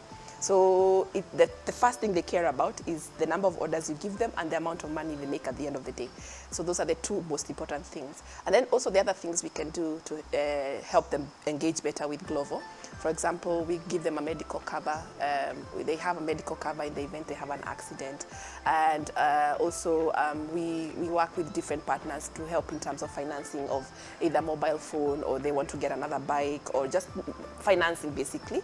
So we are trying to get as many partners as possible so that they can improve the lives of these riders. And how did COVID affect you guys? Like I said before, groceries orders increased, and also food did not drop as much, but unfortunately the small stores, some of them were not able to sustain their business just by the delivery, and that's why a project like Kibanda really helps, because we are able to invest in creating awareness for this Kibanda Express and also send orders to these various Kibandas. So yes, we had situations, or rather we had stores where they had that closed, and for us, we don't have any stores that we own. Ideally, we rely on these stores to stay open for us to be able to do the deliveries. Okay. Have you heard of the concept of dark stores? Yes, so we actually have dark stores in multiple in multiple markets, especially in the European markets. And there are plans to launch dark stores in the future in Kenya as well, or rather in Africa as well. Yeah. So ideally, I think you know what a dark store is. It's a store that it's only for delivery, owned by the platform, for example, Glovo. So we do have dark stores across the different countries in Glovo. Yeah. So what usually happens from the moment I get out my app and then I order something from Glovo till it arrives at my door? What's the process? So the process is that when you place an order, the order is sent to the partner, and also the partner here is the store, and also the rider at the same time. However, if the store has a preparation time of 1 hour, for example, nyama choma can take 1 hour, the rider will not receive the notification until 1 hour has passed, so that we don't have a situation where the rider has to go to the store and wait. So ideally, it depends on the prep time. For example, KFC takes 3 minutes literally to get the food ready. So in that case, you send the rider immediately. You send the order to the rider immediately. So depending on the preparation time of the stores, you're able to optimize the waiting time. So you place an order depending on the waiting time, rather the preparation time. We send the order to the courier and to the store. Once they receive the order, they start preparing. They also have a tablet that they receive the order from, and they start preparing. Once they prepare, the rider comes, picks, and delivers to the customer. Okay. So what kind of customer feedback do you usually get? On the app, at the end of each order, you're asked to rate the courier and the store. So sometimes you'll find the store, the food was not amazing, but the courier was amazing, so you're able to separate these two. Or maybe in one case where the courier was not amazing, but the food was good. So we get this feedback and share with the different parties. For example, if it's the courier, we have what we call an excellence score. So if the courier has a bad rating, it affects their scores, the excellence scores. And there's implications for that, because if you keep on having bad feedback, then it means you're not meeting the quality standards that we've set, and you can be removed from the platform. The same case with the partner. If the quality of the food does not improve, or rather if people keep on complaining, we offboard you from the platform. But what we do, we make sure all the feedback that we collect is shared with the different parties. Okay. Yeah. So when you're telling your kids what you do, what do you usually tell them? Mommy is the boss of Glovo. In fact, my son says that. Yeah, when they're playing, yeah, you know, my mommy is the boss of Glovo. So you say that being a mother is important to you. It's the most important thing, even more important than being a boss of Glovo. Yeah, it's the most important to me, and that's why for me, I always choose the company I work for has to appreciate that I am a mother first before anything else. And in the event I have to choose, I'll always have to choose my kids. So just to give you an example, if I need to be there for my kids for whatever reason, if maybe they need my help, I prefer to work for an employer who understands that I need to address whatever issue that I need to address. But my kids come first before anything else. So what's your typical day like? Right now, because of COVID, first of all, I'm working from home. I go to the office maybe once a week, but people are free to do what they want. So if you have a particular meeting that you want to have, you can come to the office. But for me, I work mainly from home. So I wake up in the morning. I try as much as possible to make sure I shower. You know, sometimes you're tempted to, spend the whole day doing meetings with the camera off. Yeah. So I try and, dress up. Not really dress up. For me, makeup has actually, this is the first time I'm putting makeup in a while. Yeah, so for me, makeup, I just dress up, and then I go for my meetings, and then I do whatever I need to do in terms of following up with the team. And also for me, what I've come to learn during this COVID period is that it's so important to have empathy right now more than ever. And by that I mean you have to keep on keeping in touch with your team as much as you're not having a meeting, rather a physical meeting every other day. It's important to keep checking up on them and making sure they're okay. So what we've tried to do, for example, my management team, we have once a month we meet physically in the office, of course, observing the COVID measures, and so that at least we keep in touch. Sometimes this whole thing about Zoom, it can be, it's not the same as a physical meeting. That's true. So, but now as a leader, it's so important to keep checking up on your team, because sometimes it's difficult to tell what's going on when you cannot have a physical interaction with the person. So for me, I've learned making sure every week I meet with each one of the team members. Also, not just about work, just find out how they're doing personally. If you feel there's something you can do to help, you help. Yeah. That's a lot. Yeah, that's the work of a manager. Actually, a leader. It's not about just work, but just find out what you can do to help them. Just to give you an example, I had a feeling that the sales team was a bit demotivated. Last week, we had an early morning meeting, just talking to them and finding out what their challenges are, helping them brainstorm in terms of their challenges, and then just motivating them and telling them, you're doing a good job, just keep pushing. Yeah. And then if you just letting people know that if they need your help, they can reach you anytime, anywhere, you know. So that also helps in terms of, you know, being there for your team. Yeah. So when it comes to online shopping, who does it the most? Is it women or is it men? And are there peculiarities? Especially the groceries section is women. Yeah, it's women. However, for food, it's a balance of the two.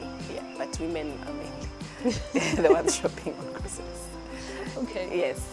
So are you looking into IoT, machine learning, delivering with drones? Yes, Is that that's the the future? future. That's definitely the future. We already have a machine learning team. Actually, right now, we already started doing that. So, for example, if you go to the application and you place an order, you will see the status of your order. It will tell you 9 minutes away, 5 minutes away, 6 minutes away, etc. And this is because we have historical data that is helping us predict how long your order will take. And ideally, the system knows you've been assigned particular courier X, right? And this X courier, this is the speed of this particular courier. So based on that historical data, you're able to tell if the speed of this particular courier is X and the distance is Y, you're able to calculate how much time. And then we also have data to show what the preparation time for the different stores are. So for example, we know Roadhouse will take 1 hour, another store will take 10 minutes or 5 minutes. So all that data is helping us predict how long your order will take. So you will see a timeline, an ETA, which is 9 minutes or 5 minutes or whatever it is. So actually the app is also able to tell you the rider is close by, so that in case you need to go and alert the security, in case you need to go downstairs and pick it up or you want him to come up, yeah, so you're able to make that decision as a customer. Hey, what other interesting things is your data telling you? A lot of things, actually, yeah. So the good thing about being a data company is that you have the information to make decisions almost immediately. So you're able to know how many orders we got yesterday, which stores had the most orders, which ones had the least orders, what can you do today to improve the number of orders, what can you do together with the partner to improve the number of orders, how many customers came yesterday and also came the next day, retention basically, because at the end of the day, you don't want to just acquire customers, you want to acquire them and keep them, because it doesn't make sense to acquire customers, spend so much money acquiring the customers and you're not keeping them. So we also look at retention. So with all this, it helps us make daily decisions in our business. So what's the best part of your job? When I wake up on a Monday morning and I look at the growth for the previous week and I'm like, wow, we are still growing. That really fulfills me. And then also just seeing my team flourish. I have team members where when I started working together and now they're different people. Like, they're very different people. Like, I can see how I've helped them, and that actually makes me feel happy and actually makes me feel fulfilled. And for example, if we have a conversation today and then 5 years from now we meet and you tell me that conversation we had changed my life, that's what makes me happy. So yeah, that's how I measure my success. Thank you so much, Priscilla. It's been an absolute pleasure. Thank you for inviting me. I'm more than happy to share my experiences, and it was actually I enjoyed our conversation. So did I. Yes. Well, you've heard it from the leadership guru, lead with care. I think I've learned something there. My team is going to be different from now on. So thank you so much for watching CIO Speaks. Till next time. Bye-bye.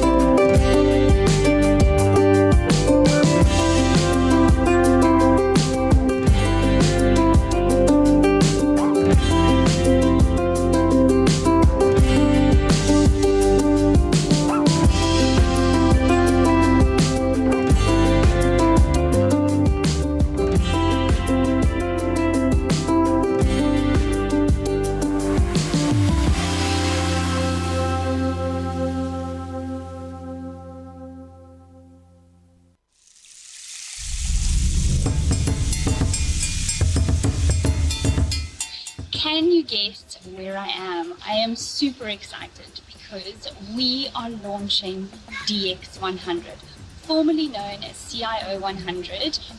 and hosted across some incredible venues in Kenya. This year is going to be just the same, if not better.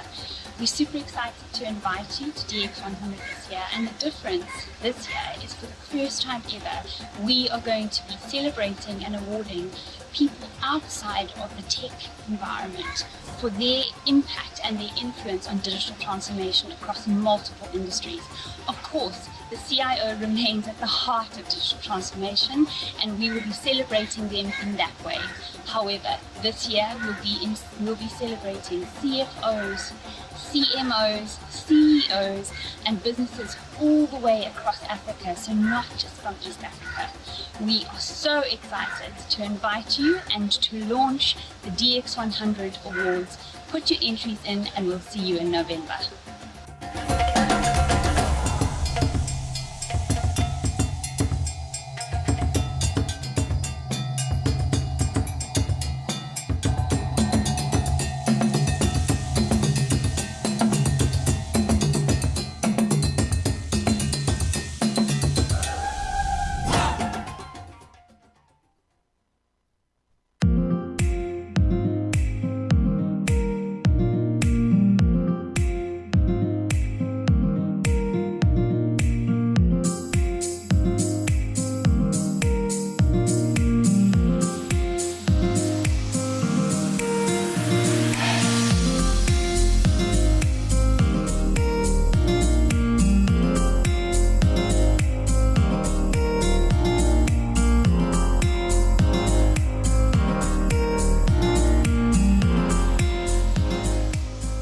Good afternoon, everyone.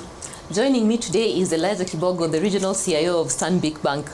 We are going to talk about what it means to be a CIO, and then you're going to find out if he actually has fun when he isn't working and what he does with his kids over the holidays. And I'm sure you're going to enjoy this, so welcome. So I'll just get right to it. When you're thinking about buying tech, what do you usually consider? What options do you weigh? Tech on a personal side or work side? Work side. Work side, okay. All right. Well, it depends on what the business needs are. So we, essentially from a technology world, we try never to dictate.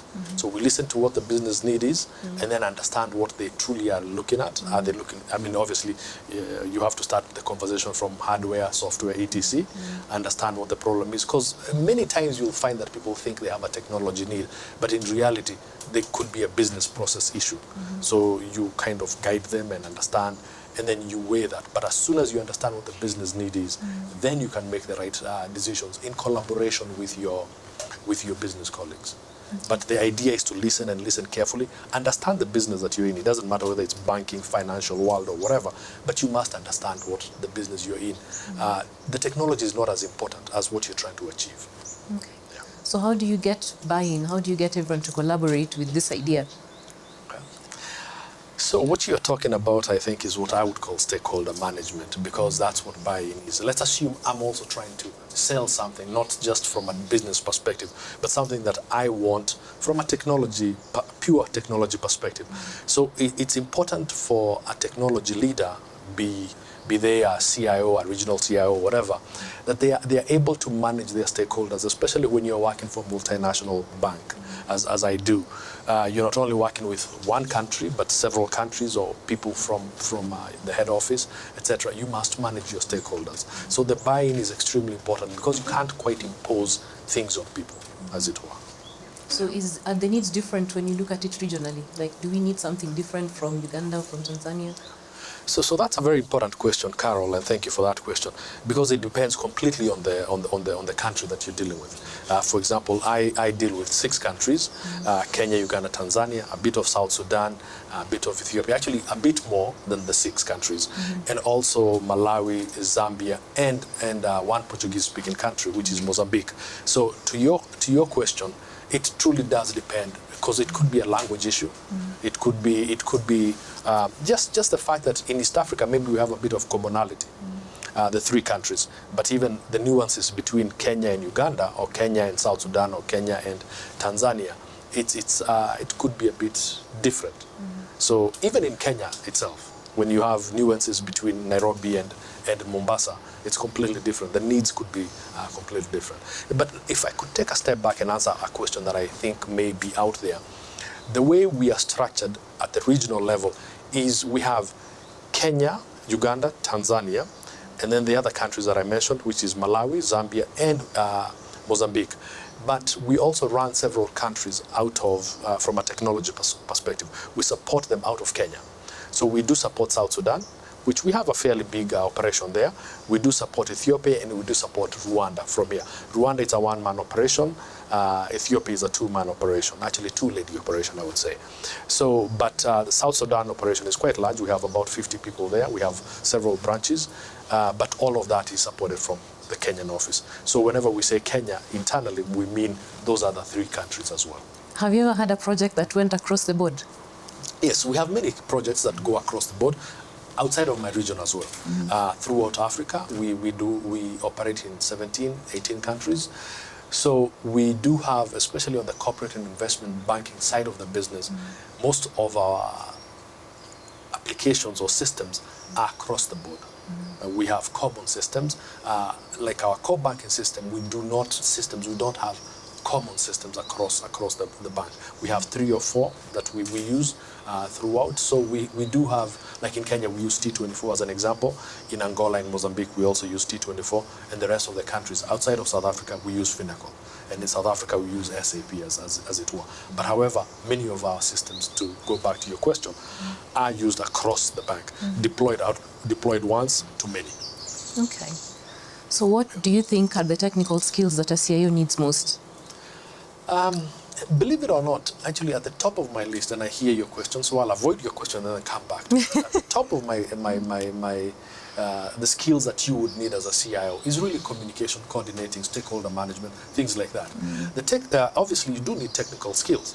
And what technical skills are those? I wouldn't say they should be in-depth. Like my son has more technical skills than I have. He, however, does not have that many communication skills as such. His way of communicating is running away and going to his room, etc. But yeah, so from a technical perspective, it needs to be broad. You need to have worked in various departments as you're coming up. So as an example, at the very beginning of my career, which is 35 years ago maybe or so, I did a little bit of COBOL development. I don't know if you know what that is, but it's ancient programming, as it were. So I did that, then went into project management, then I went into various fields of technology. So as long as you can pick those up along the way, it really does serve you. One of my biggest handicaps is that I've never worked in security. So it's one of those areas that I know it's a handicap for me, but then I do know that I need to rely on others, but also be able to say when I don't know and be able to acquire that knowledge.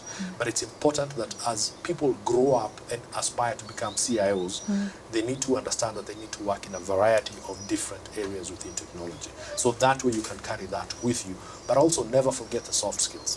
And that's what I was emphasizing earlier on, the communication, the coordination, the leadership, things like that.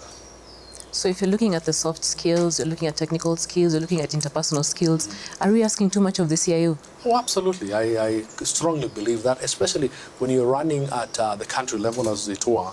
The regional level is slightly different because my role is to really coordinate, guide, mentor, coach, etc.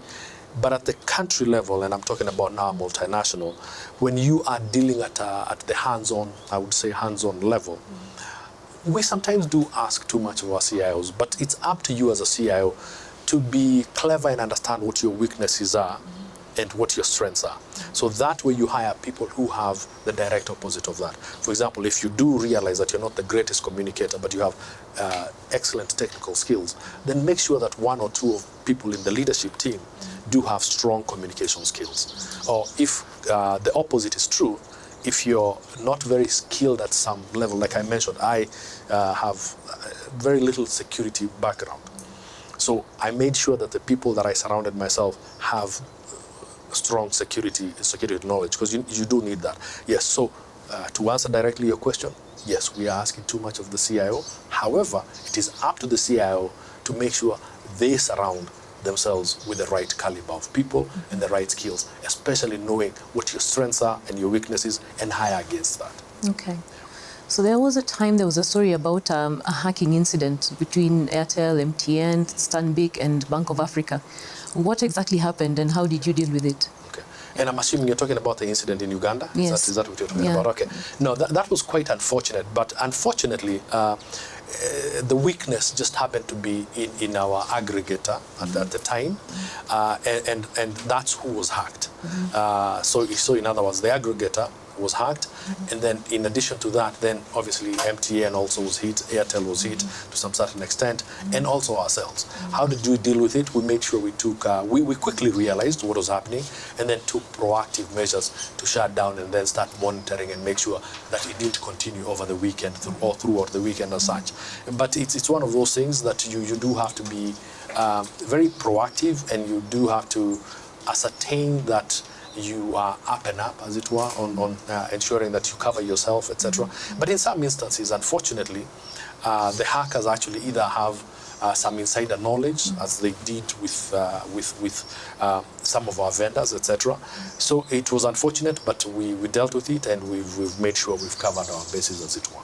How do you handle legacy tech? Very interesting question.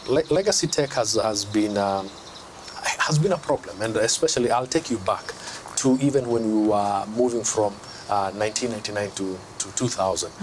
Legacy tech was at the root of that problem. Y2K, yeah, I think that's what we used to call it. So legacy tech, unfortunately, can't go away as quickly. It's how you manage it. So your direct question was, how do we handle legacy tech? It's by ensuring that you have a good strategic plan to ensure that you're actually able to remove it as you go along. But you can't necessarily remove it as quickly as we would like to, because some of the systems that we have in the bank, or even in any other place I've worked in, is about 50 years old, all the way from the late 60s, early 70s, when technology came around. Now, how you deal with that is important, but make sure that you have a good plan, maybe a 5-year plan, knowing that you need to remove some of that old technology from back in the day. Okay. So is banking innovative? Because I'm thinking that it's a bit like the Catholic Church before the new Pope. So do you actually have moments when you think that you're innovative, or do you feel like regulation actually stops you from being innovative as a bank? So we're one of the most heavily regulated industries. But however, that should not be an excuse for not being innovative. Because innovation does not necessarily come through technology as such alone, but it's even in your mindset, in the way you then start questioning yourself, why do we do the couple of, 2 or 3 things that you do in the bank? Just because it's been done in the past doesn't mean that you have to continue doing it in the future. Because you'll find that just because somebody has been signing this piece of paper or has been asking the customer, our client, to sign a piece of paper so that way they can check their balance, it doesn't necessarily mean that you continue doing that. So you need to be innovative. The CBK or any other regulator wouldn't tell you not to do that. It's an issue of sometimes there's institutional legacy that has crept up, and then you are not able to innovate as quickly as you can. Admittedly, banks are not, they're not as fast moving as some of our other competitors, as it were. And by competitors, I mean especially the MTNs, the Safaricom's, etc. But however, we are quickly catching up, otherwise we'll lose our lunch, as it were. Yeah. So when you're looking at the rise of fintechs and you're looking at banking, how is it that you're able to bridge the gap between yourself and the consumers without them feeling like they are falling out of place or like they're not important, especially since you have the generation that believes in banking, then you have the millennials who believe in fintech. Okay. How do you reconcile that?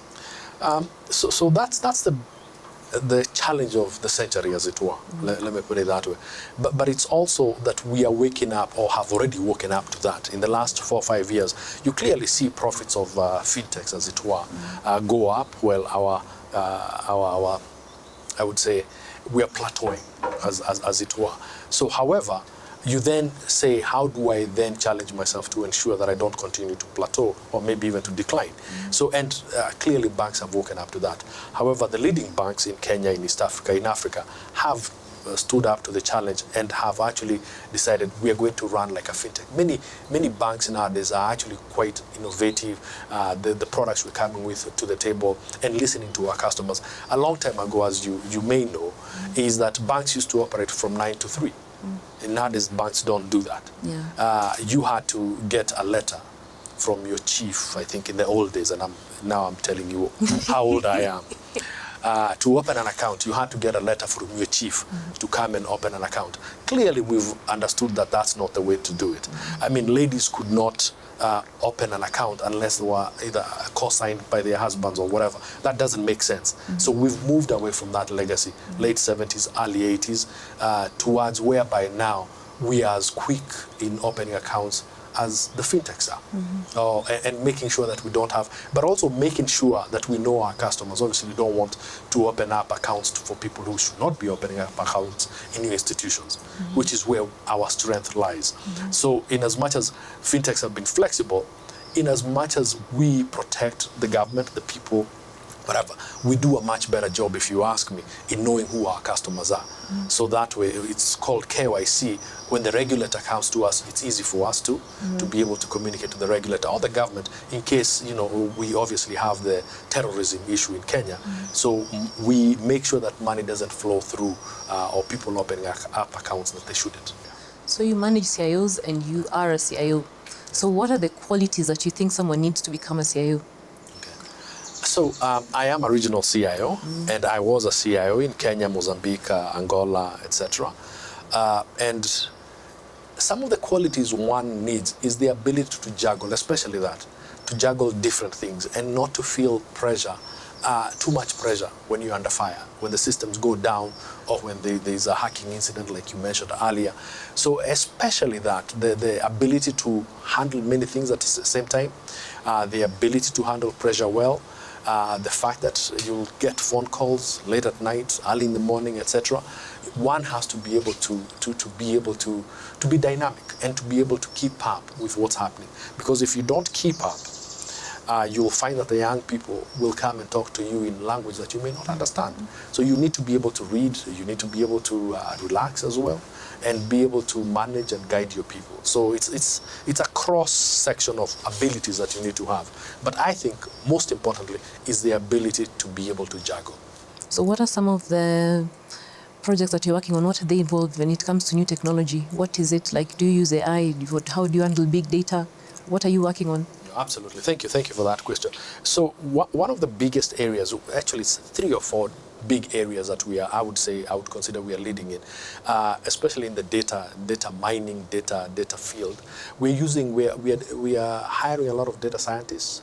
We are also making sure that we understand how do we then collect this data and use it cleverly. Because it's one thing to collect the data, and it's another thing to say, what are we going to do with this data? Obviously, we are collecting the data for a good reason, to be able to grow our business, etc., to understand our clients, to fulfill better service to our clients, etc. So that's one. The data field is actually a growing field, and I would encourage young people who are out there listening to actually get into that field. So the other one is cloud, migrating to cloud. It's a conversation that we've had across the board, but we've made quite good strides, actually, especially in Kenya, to be able to migrate some of our systems to the cloud, move away from the data center. We have about a 2 or 3 plan that will actually succeed in moving us away from physical data centers based here and away into the cloud, as it were. But again, then we need to make sure that we are communicating with our regulators, making sure they understand what we're trying to achieve, so that it's not perceived that we are migrating our data, our customer data somewhere else. So those are the 2 main areas, data plus the cloud conversation, plus AI, as you talk about. Artificial intelligence is key to the future. So we are dabbling in it at the present moment, but also understanding how do we then use that to make sure that we provide innovative products and technologies to our customers, to our business, etc. What is it that you like about your job? The challenges that come with it, especially... You like the challenges? Yes, absolutely. I love the challenges that come along with it. Clearly, the challenges are then there to be solved and to be completed or as such. And once you solve a challenge, I mean, it's a really good feeling. What else do I like about my job? It's the fact that I can actually coach and mentor younger CIOs to be able to actually get to where they want to get to. So. And I also find the fact that I'm not dealing with just one country, again, speaks to challenges. I'm dealing with different markets, different countries, different dynamics, etc.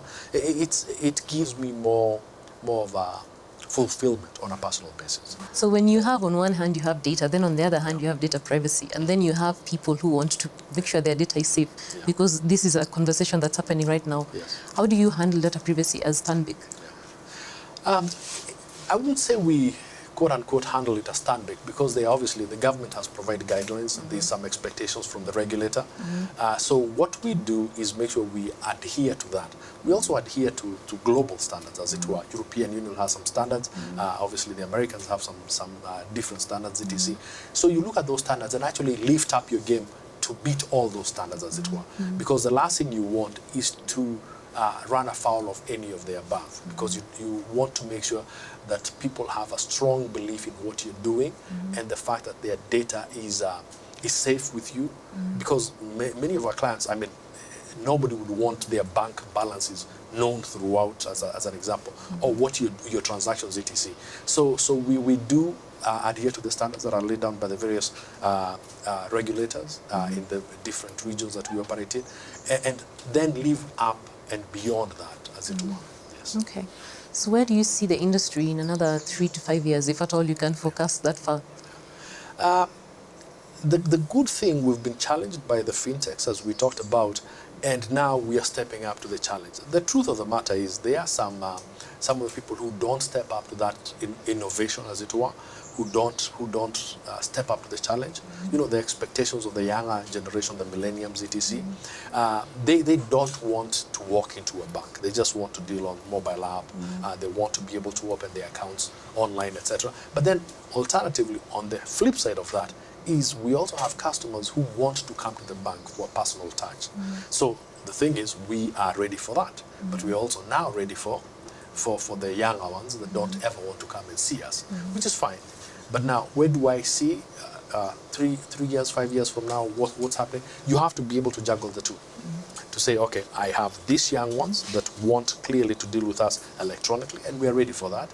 And then I have people like myself who occasionally want to come in and share a cup of coffee and talk to the branch manager or whatever and be able to transact. But predominantly, most people actually do their banking online anymore. Yeah. So you have all these consumers who are very savvy, and they have a lot of questions and they need answers. How do you create an experience for them as a bank?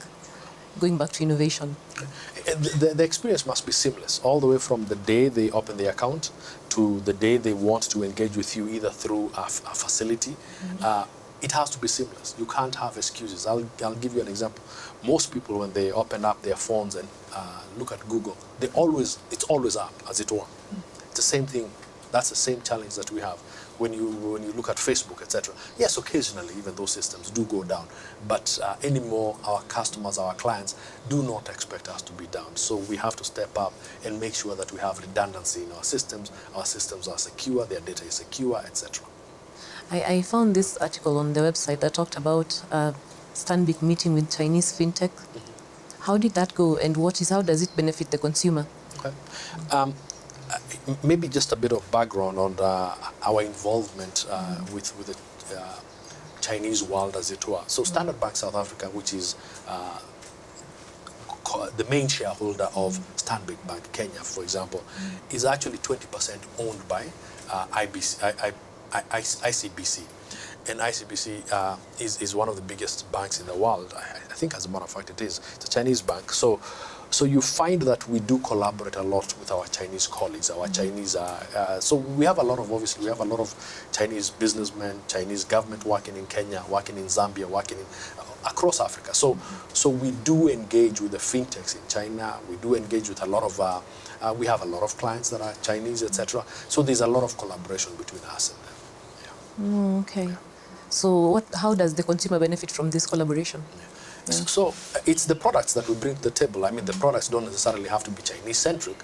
They can be used. The technology that's coming out of China is actually quite advanced. So we use some of that technology to be able to innovate with the new products that we are bringing to the market. Okay. Yeah. So where do you see the banking industry going in 2021? Either you innovate or you die. It's that simple. The fintechs are clearly awake, and they've understood what the millennium need. Actually, not just the millennium, even some of the people who are paying, for example, paying their employees, etc. It's quicker sometimes to transact through the fintechs, etc.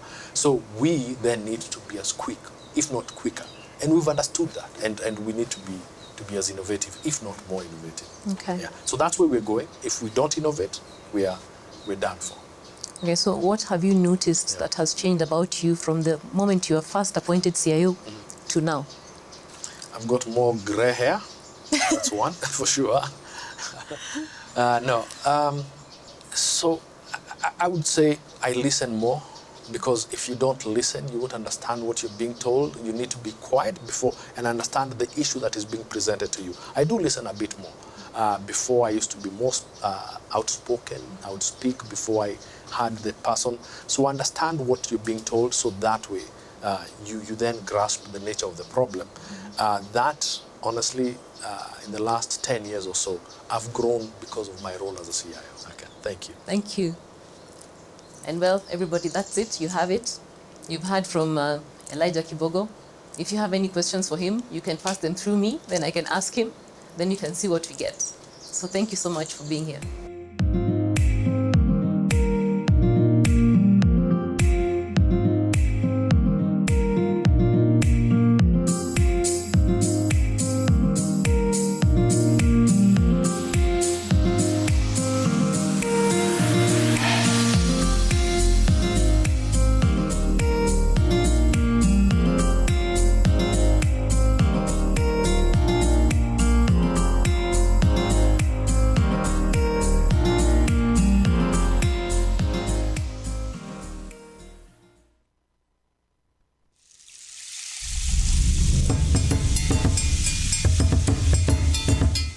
Can you guess where I am? I am super excited because we are launching DX100, formerly known as CIO 100, and hosted across some incredible venues in Kenya. This year is going to be just the same, if not better.